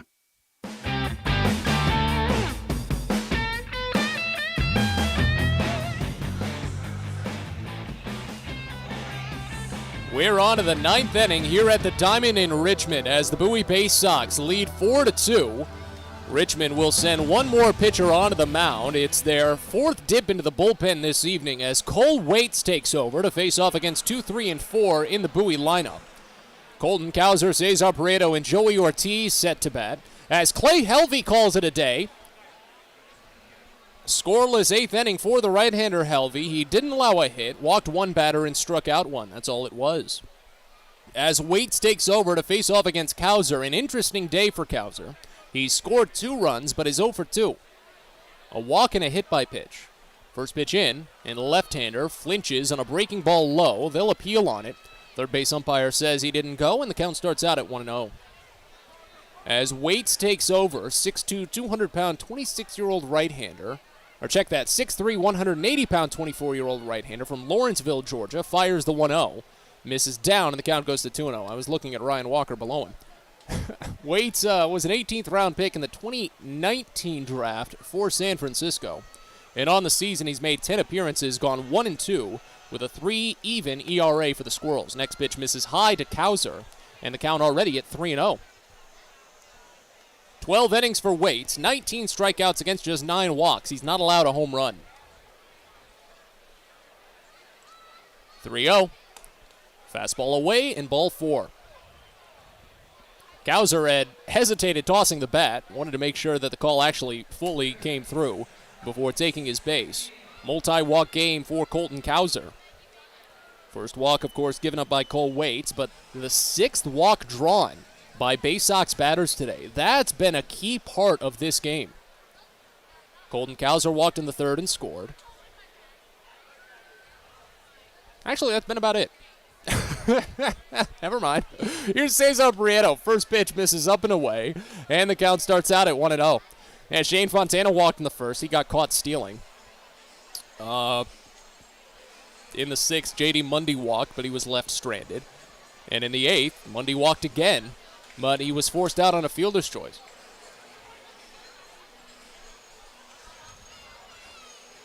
Very brief battery visit. Cole Waits and Ricardo Heneves exchange words a couple of times after Heneves steps out from behind home plate. That will count as a mound visit, however. As the shift is on for Cesar Prieto, who's 1 for 3 on the day with a bunt single and a run scored. 1-0. Swing and a miss. Fastball down, and the count goes even at a ball and a strike. But again, Bowie is getting favorable outcomes around the Eastern League right now to try and jump back ahead into first place in the Southwest Division. Akron leads Erie 2-1 in the top of the 8th over at Canal Park. 1-1 pitch. Prieto swings and misses on a high fastball. Count to a ball and 2 strikes. And again, Harrisburg ahead of Altoona in the top of the 8th as well. 6-2 over at FNB Field. It's actually a very tightly contested evening across the Eastern League for everyone getting back to action. 1-2 pitch to Prieto. Grounded high but foul. First base side. Count holds. Every game except for Harrisburg and Altoona is within 2 runs. Harrisburg has their 4-run lead over Altoona. Everyone else is either tied or 2 runs apart, and then Erie and Akron are just 1 run apart. Binghamton and Hartford are at 5-5. New Hampshire and Portland are at 4-4. Somerset leads Reading 6-4. Bowie leads Richmond here 4-2. As a pickoff throw goes softly over to first base. Waits, being such a tall customer, he's all legs. Has to really spin around plenty before finally throwing the ball. And that gave Colton Cowser plenty of reading time. 1-2 pitch to Prieto, fouled off of the catcher. Just barely got a piece on it, ahead of a breaking ball.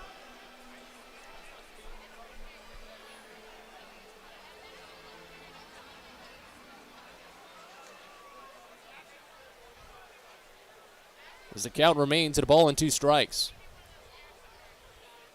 Bowie's been so good at getting that leadoff batter on base, too. Cowser has done it 3 times today. He takes a secondary lead. That's got to be a balk.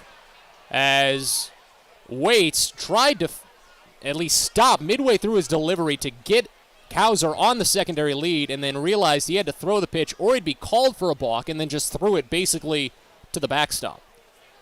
And now the athletic trainer and Dennis Pelfrey are going to come out, because when you abruptly stop your delivery like that, that can be a bit damaging.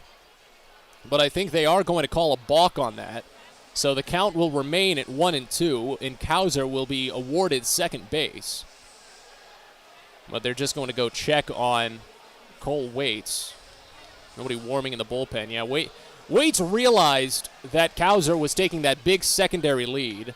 Someone must have barked at him about the lead, and that little bit into Waits' ear threw him off just enough that midway through he was thinking about turning and going to first, but he was too far ahead going home with it. He had to go home with it, because if he stopped, it would have been a balk. But he couldn't make up his mind. His mind was too far behind of what his body was actually doing. So they'll check on him to make sure that he's okay following that abrupt stop of his delivery. Once the green lights are all cleared, they'll reset.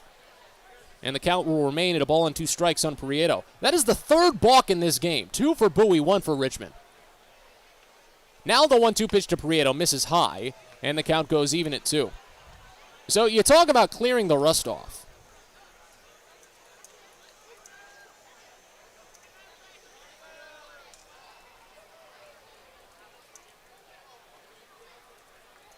The 2-2 to Prieto. Lifted foul, third base side, and the count remains.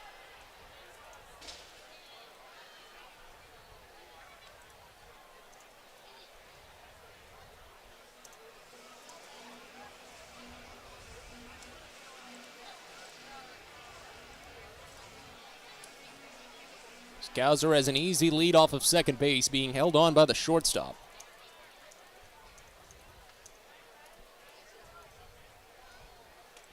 Two-two. Misses down a breaking ball just under the knees of Prieto when the count fills.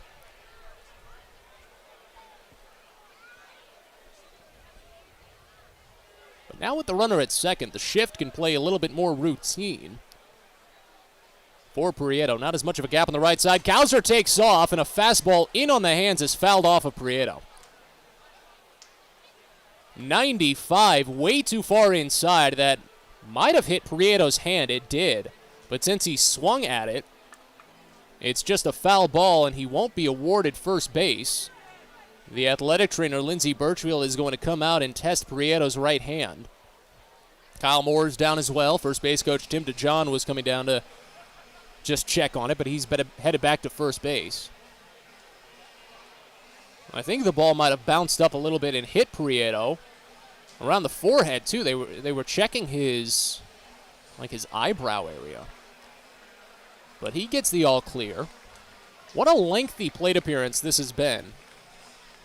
Really for no reason to do with just individual pitches. We've had a funky balk that led to a mound visit to make sure that the balk didn't, injure the pitcher. A fastball inside fouled off to hit the batter twice. And another 3-2 count set to come to Prieto. Let's see if Kauser takes off on this one. He stays put. Payoff pitch is sprayed foul the other way, and the count holds. So throughout the mix of all of this, that was the 10th pitch of the plate appearance. I hadn't even been keeping track just because of the stoppages mixed into this at-bat. Something about Cesar Prieto. He can really run up a pitch count. 3-2. Popped up on the infield. Left side. Arbach running back, but now the shortstop Fitzgerald out, and now Armani Smith is the one to make the call on the catch. The left fielder had a big sprint down before finally corralling it. An 11-pitch battle, finally won by the pitcher Waits, as Prieto will most likely finish the day 1 for 4. Joey Ortiz, who's 2 for 3, will dig in.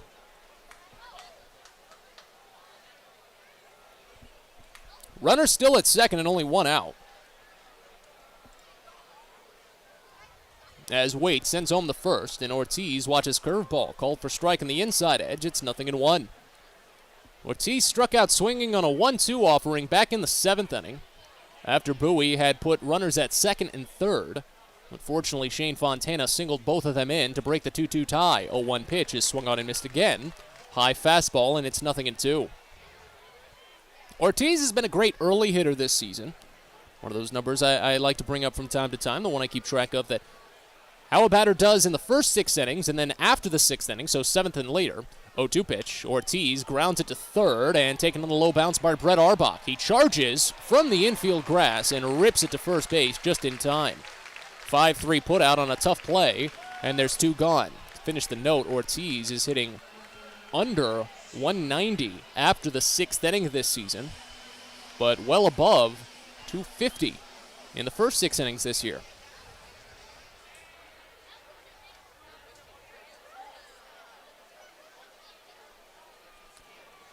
So now with runners still at second, and Shane Fontana riding a 3 RBI day for the Baysox. He's broken 2 ties today.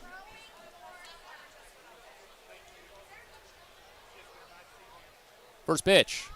Fontana knuckles it out towards shallow left, but it hangs up just enough. Armani Smith is there, and the inning is over. A leadoff walk and a balk, but nothing out of it. We go to the bottom of the 9th here at the Diamond. Bowie needs 3 outs to pick up a win. They lead 4-2. You're listening to Baysox Baseball. Most people don't know what a steam fitter is. More importantly, what we do and how much it impacts you. Just take a moment to think about what your world would look like if you didn't have the ability to generate electricity, to have heating or air conditioning, microchip production, internet service, web-based storage, cellular service, and frozen or refrigerated produce. Could you imagine? And these are just some of the things that we impact. Please visit steamfitters-602.org and let's talk about how we can bring value to you. Get the best deals at Prince George's Stadium with weekly promotions all season. Tuesdays are Military Appreciation Night. Purchase a box seat at the ticket office with a proof of service and you'll only pay half price. Bring along your furry friend on Woof Wednesday, and it's the best happy hour around every Thursday from 5 to 6:30. $2 Bud and Bud Light drafts with other beer specials throughout the year, and live music to get your night started. It's always a great time at the ballpark, so get your tickets now at Baysox.com.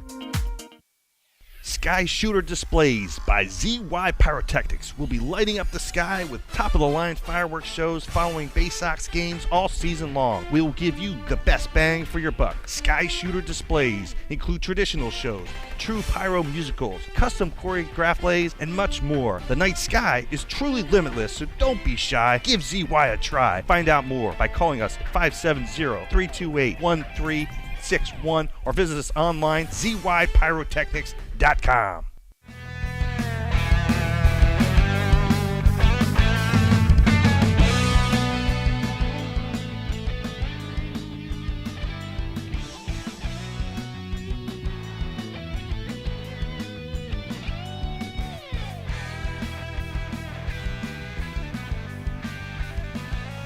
Well, it's always such a pleasure to have you along for the broadcast each and every night because, boy, have you picked a fun one. We move to the bottom of the 9th here at the Diamond in Richmond as the Baysox lead 4-2, looking to open up this 3-game series with the Squirrels on a high note.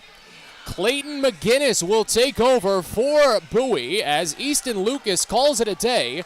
The left-hander with a hold tossed 2 scoreless innings, extended his scoreless streak to 8 consecutive innings, 4 straight outings, 1 hit, no runs, 3 strikeouts, and 1 walk for Lucas.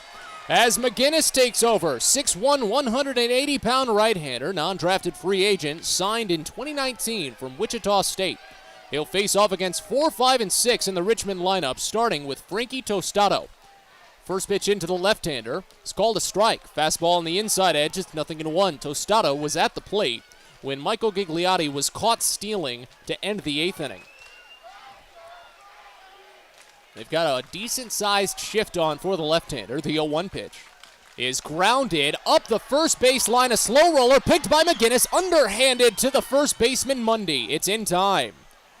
1-3 put out. That one was hugging the line the whole way, and when it dug into the dirt on that first bounce, it lost so much of its momentum. McGinnis was in danger of potentially colliding with Tostado, but fortunately, they both avoided each other. So now here's Armani Smith. After Smith, it's Tyler Fitzgerald. McGinnis has made 8 appearances for the Baysox this season. He's 1-0 with a 7.84 ERA. 10 in the third inning, 7 strikeouts, 5 walks. He's allowed 1 home run. First pitch to Smith, swung on and missed down, and it's 0-1 to start. McGinnis has blown his only save opportunity this season.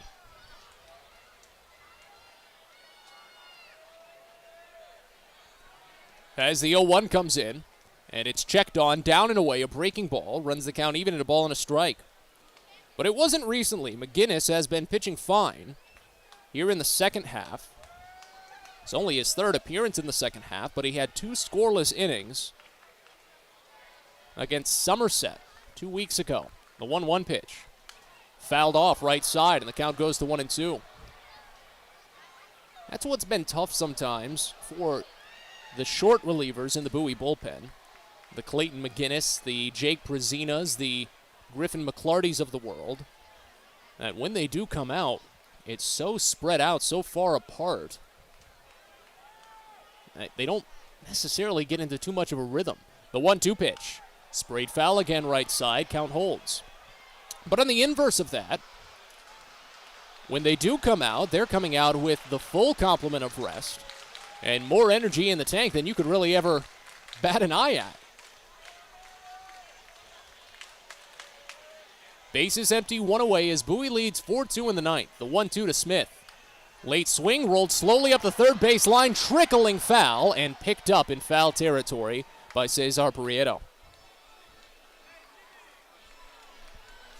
That could have gone down as a swinging bunt single if the angle was just a little bit different. Honestly, if it had just held on to the line, or held on to the grass, I should say, for just a little bit longer. When it takes that dip down from the infield grass to the infield dirt, that obviously gives it some momentum, pushing across the foul line, and that's exactly what happened there. As Smith, of course, was sprinting up the line. Had to take the slow walk back.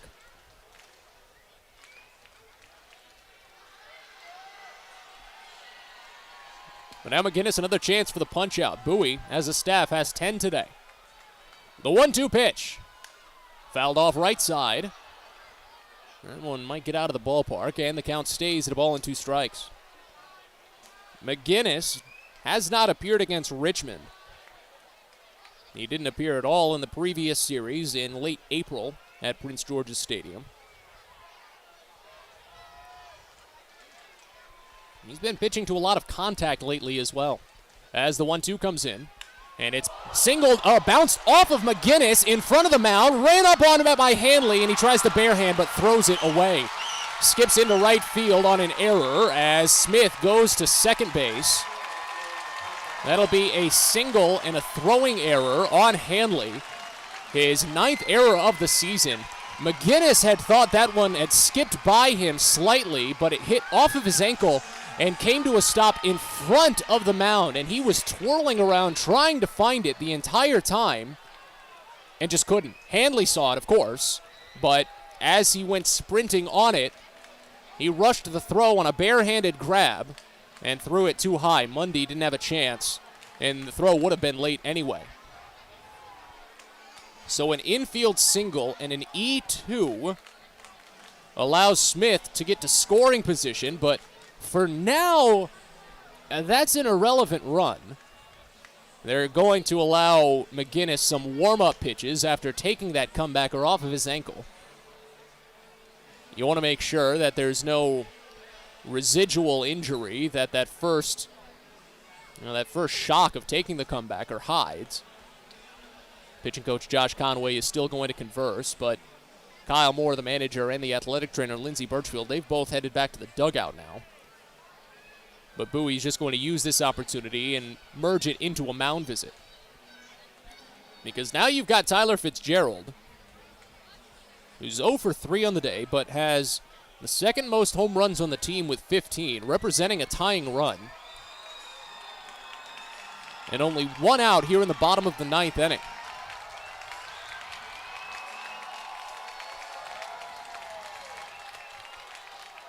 Fitzgerald has struck out twice. He popped out to first in foul territory back in the first inning. First pitch. Fastball misses away, gets by Handley, runner advances. Again, still, in essence, an irrelevant run. It does add to the tension, you can't deny that. But if that run scores, I mean, Bowie still leads. And if it's a sacrifice fly, I feel like that would be the best case scenario for the Baysox right now. Obviously, a strikeout would be the best case scenario, I should clarify. But if you get a sacrifice fly, it would empty the bases, be the second out, and you could work with a clean slate. But it's 1-0 to start on Fitzgerald. Next pitch. Check swing. Fastball. Called strike on the outside edge, and the count runs even at 1. Fitzgerald's actually only hitting 176 with runners in scoring position this season. And believe it or not, of his 15 home runs, only one of them has come with a runner in scoring position. 1-1. Breaking ball misses down and away, and the count goes to 2-1. Bowie has never been a team to make changes in the middle of an inning, especially when it comes to their short relievers, especially late in game. So we're not going to see anyone warming up at any point. The 2-1. Swing and a miss. Breaking ball down and inside, and the count goes even at 2. It's McGinnis the rest of the way. And it's on him to pick up his first Double-A save and secure the win for Bowie. The 2-2. Fastball just misses high. And the count fills on Fitzgerald. We have not had a called third strike all game.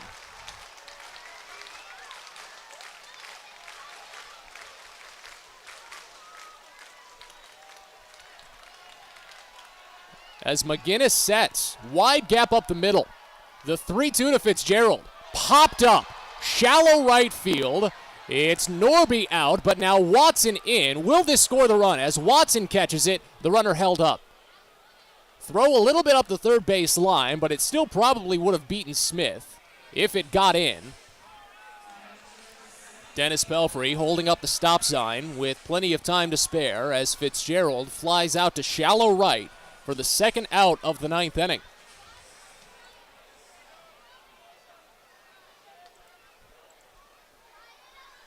So now as Ricardo Genovez digs in, the right-hander who hit the game-tying solo home run in the 5th inning on a 2-for-3 day. First pitch, popped foul, right side, and the count opens up at 0-1. If you're McGinnis at this point, I feel like you just don't feed him anything on the inside half of the plate. Just that whole territory off limits right now. But again, I'm not the professional ball player here. Handley does set up low and away, the 0-1. Just misses under the knees. And the count runs even at a ball and a strike. Genovez singled to right field his last time up. That was in the 7th inning. That would drive in a run here, but again, Bowie leads 4-2. Runner at third, 2 away. The 1-1. Fastball up and inside. Count runs to 2 balls and a strike.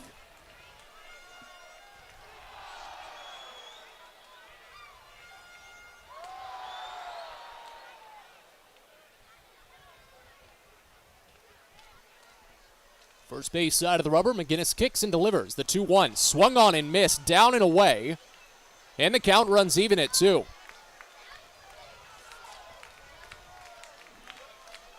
It's only a 2-run lead. There's been something about this team where you can never really feel too comfortable. Talking about Richmond, they've always just been a team to bite you. McGinnis sets. Runner at third, 2 away, the 2-2 pitch. Swing and a miss for strike 3. A high fastball, and McGinnis logs his first Double-A save as the Bowie Baysox are winners once again. A 2 RBI single late for Shane Fontana breaks a 2-2 tie and serves up a 4-2 win. We've got plenty to come on Baysox postgame as we get rolling with it soon. Bowie starts out, quote-unquote, the second half on a high note. We're back after this. You're listening to Baysox Baseball.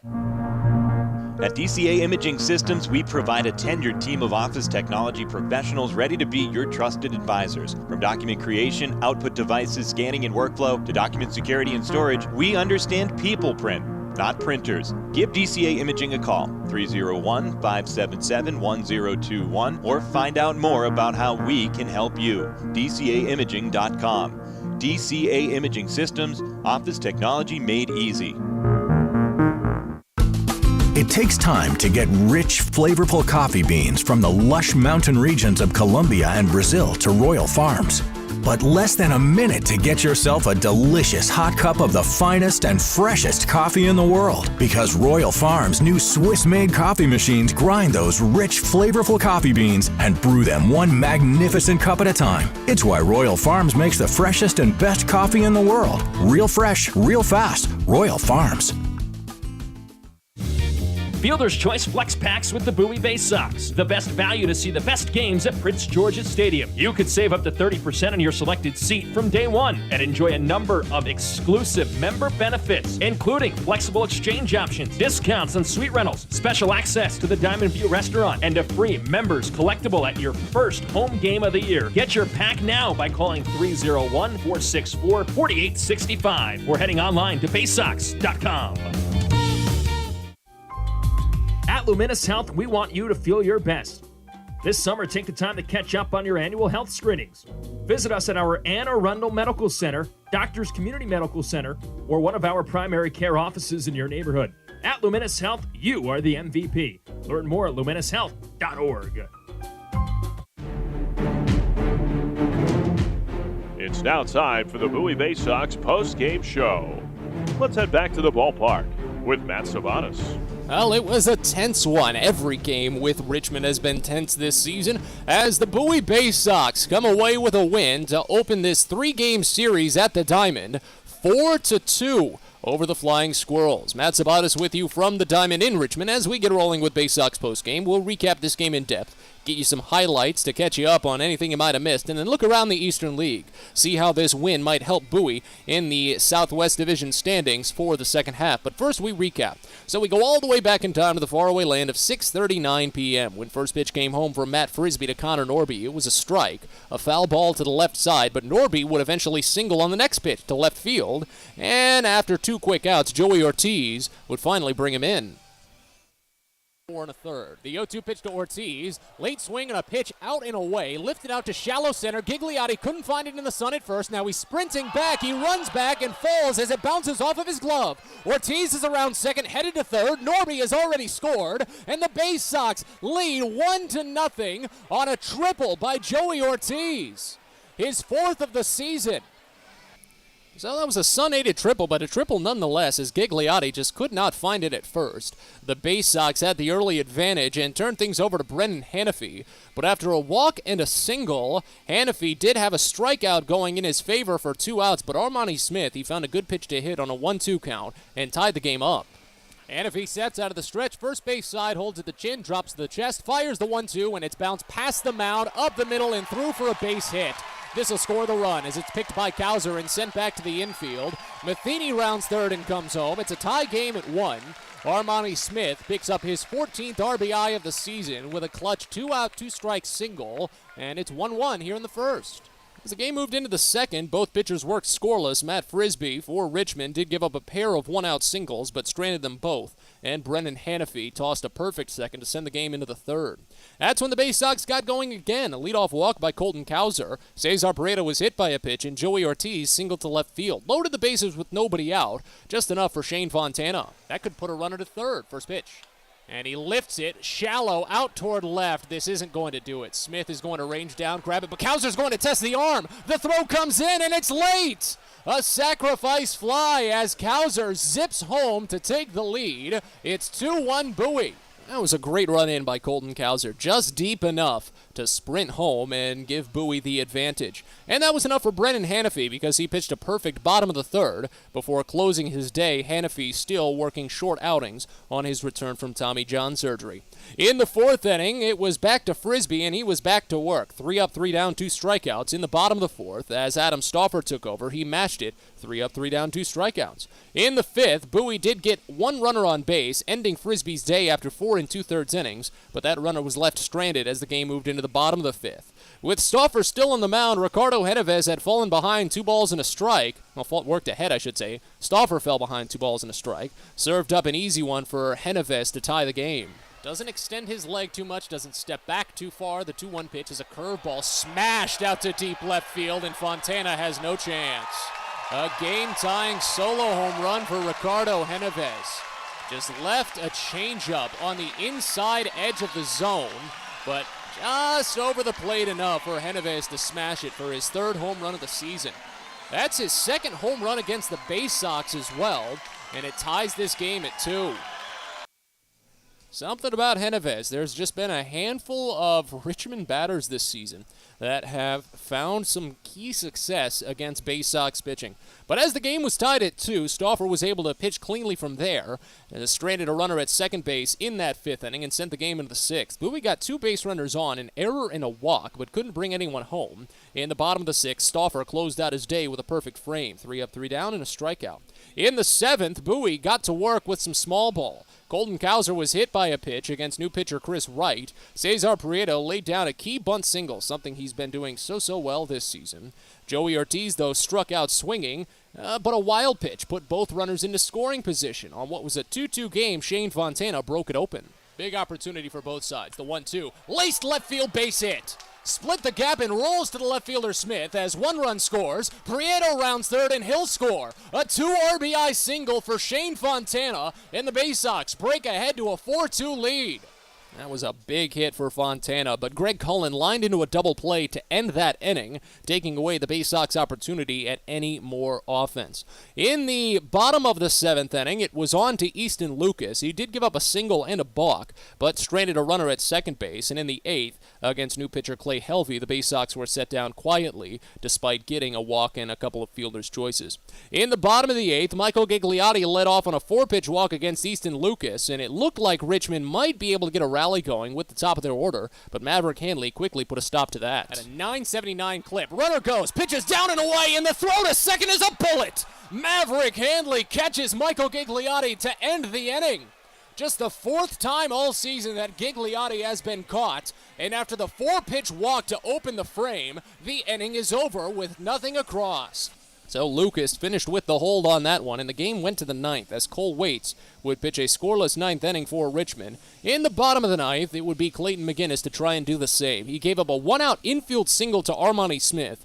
An error on the play pushed him to second base, and a wild pitch pushed him to 3rd. But again, a 2-run lead, so the runner necessarily didn't matter. After a fly out to right field by Tyler Fitzgerald, too shallow to sacrifice the run in, Ricardo Genovez, who tied the game in the 5th inning, was the last chance to try and tie the game again for Richmond, but he couldn't get past McGinnis. Runner at 3rd, 2 away, the 2-2 pitch, swing and a miss for strike 3. A high fastball, and McGinnis logs his first Double-A save as the Bowie Baysox are winners once again. A 2 RBI single late for Shane Fontana breaks a 2-2 tie and serves up a 4-2 win. So there's your final. Bowie scores 4 runs on 7 hits with 1 error. They left on 10. Richmond scores 2 runs on 5 hits with 1 error. They left on 5.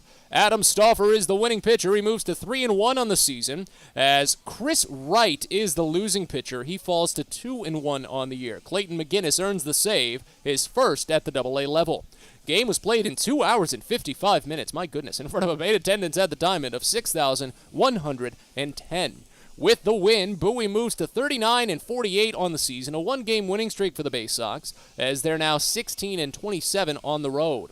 With the loss, Richmond falls to 46-42 on the year, a 5-game losing streak for the Squirrels, as they're now 25-18 at home.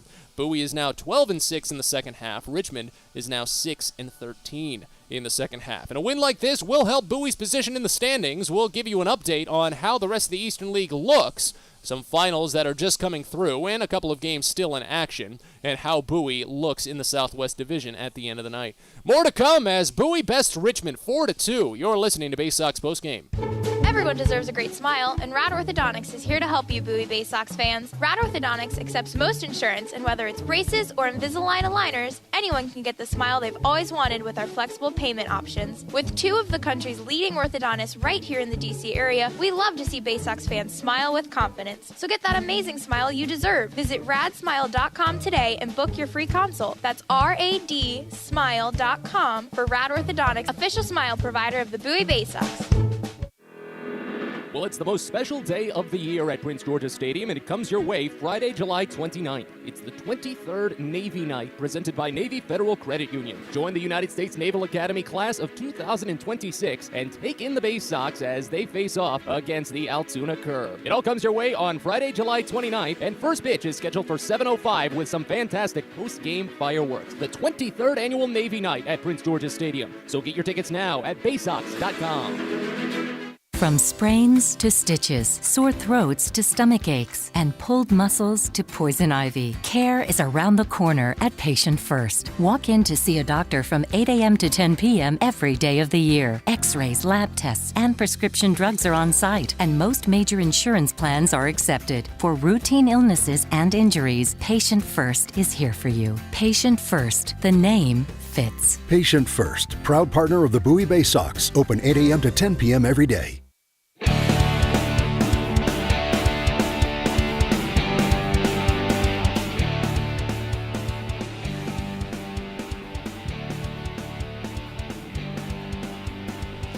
Back one final time to the Diamond as we get ready to wrap up Baysox postgame. Matt Sabatis with you following a 4-2 Bowie win over Richmond.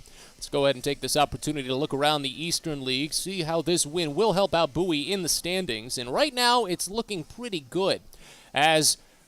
well, really, the rest of the league is in action. Bowie's the first team to come to a close. Harrisburg leads Altoona 7-5 as the game moves to the ninth inning over at FNB Field. Harrisburg just needs 2 quick outs to wrap that one up. Altoona did put in a late scare, making it a 1-run game with a 3-run 8th inning, but Harrisburg with an insurance run in the 8th to try and keep Altoona at arm's reach. If Harrisburg can finish off that game and Altoona loses, Bowie will jump into first place in the Southwest Division, a half game over the Curve. Other game that affects the Baysox, Erie and Akron. The Rubber Ducks were down to their final out, needing to wrap up a win. 2-1 advantage over Erie. The Seawolves were down to the final out, I should say. Akron was 1 out away, but Erie was able to tie the game up on an RBI double by Wenzel Perez. Akron has sacrificed a runner to second base now, so they have winning run in scoring position with 1 out. If Erie can somehow take the lead in that game, nope, they don't. Daniel Schneemann, a walk-off 2-run home run for the Akron Rubber Ducks, a 4-2 winner for Akron in the opening of that 3-game tilt at Canal Park. So 2 games, I should say, in favor of the Baysox. One of them still not final, one of them now final, as Akron bests Bowie with the walk-off blast. Hartford breaking out of a 5-5 gridlock with Binghamton. It was 5-0 Yard Goats halfway through, but Binghamton put on 5 straight runs before Hartford scored in the 8th to take a 6-5 lead into the bottom of the 9th at Marabito Stadium, so Hartford can still hold on to win that one. It was 4-4 between Portland and New Hampshire into the 8th inning over at Delta Dental Stadium, but the Sea Dogs, hottest team in the Northeast Division right now, hottest team in the Eastern League, put on a 4 spot in the 8th inning. They've got 17 hits in that game, and they lead 8-4 in the bottom of the 8th. And then Reading could not contain some rallies by the Somerset Patriots. 3 runs in the 4th inning and 4 in the 7th, as Somerset now leads 10-6 in the top of the 9th inning.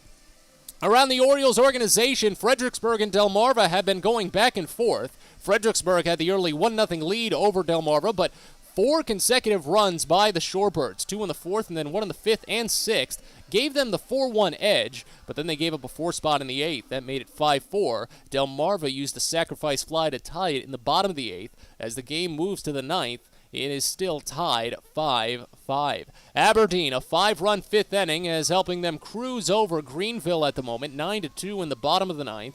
And then earlier today, Norfolk could not contain the Durham Bulls' comeback bid. Norfolk put on 3 runs in the 1st inning, including doubles on the first 2 pitches of the game, one by Taryn Vavra, one by Jordan Westberg, but that was it. Durham would put on the last 6 runs and win 6-3. But again, the score we care about most on this production is that of Bowie's, and it was a good one. Bowie over Richmond 4-2 tonight, and they've got an opportunity to maybe win the series tomorrow as they continue the brief 3-game set with the Squirrels here at the Diamond. It'll be Drew Rahm getting the start for Bowie. Left-hander is 5-1 with a 3.92 ERA this year against fellow lefty Kyle Harrison. 3-1 mark for Harrison, a 3.19 ERA here in 2022. Game will get started at 6:05, which means a DCA Imaging Systems pregame show of 5:45. For now, though, we say so long. Matt Sabato saying good evening from the Diamond. Thank you so much for stopping by on what's been a fun game. Bowie takes down the Squirrels 4-2. We'll talk to you tomorrow. Thanks for listening to Bowie Baysox Baseball. We hope you enjoyed today's game, and join us next time for another exciting broadcast coming up soon. This has been a presentation of the Bowie Baysox.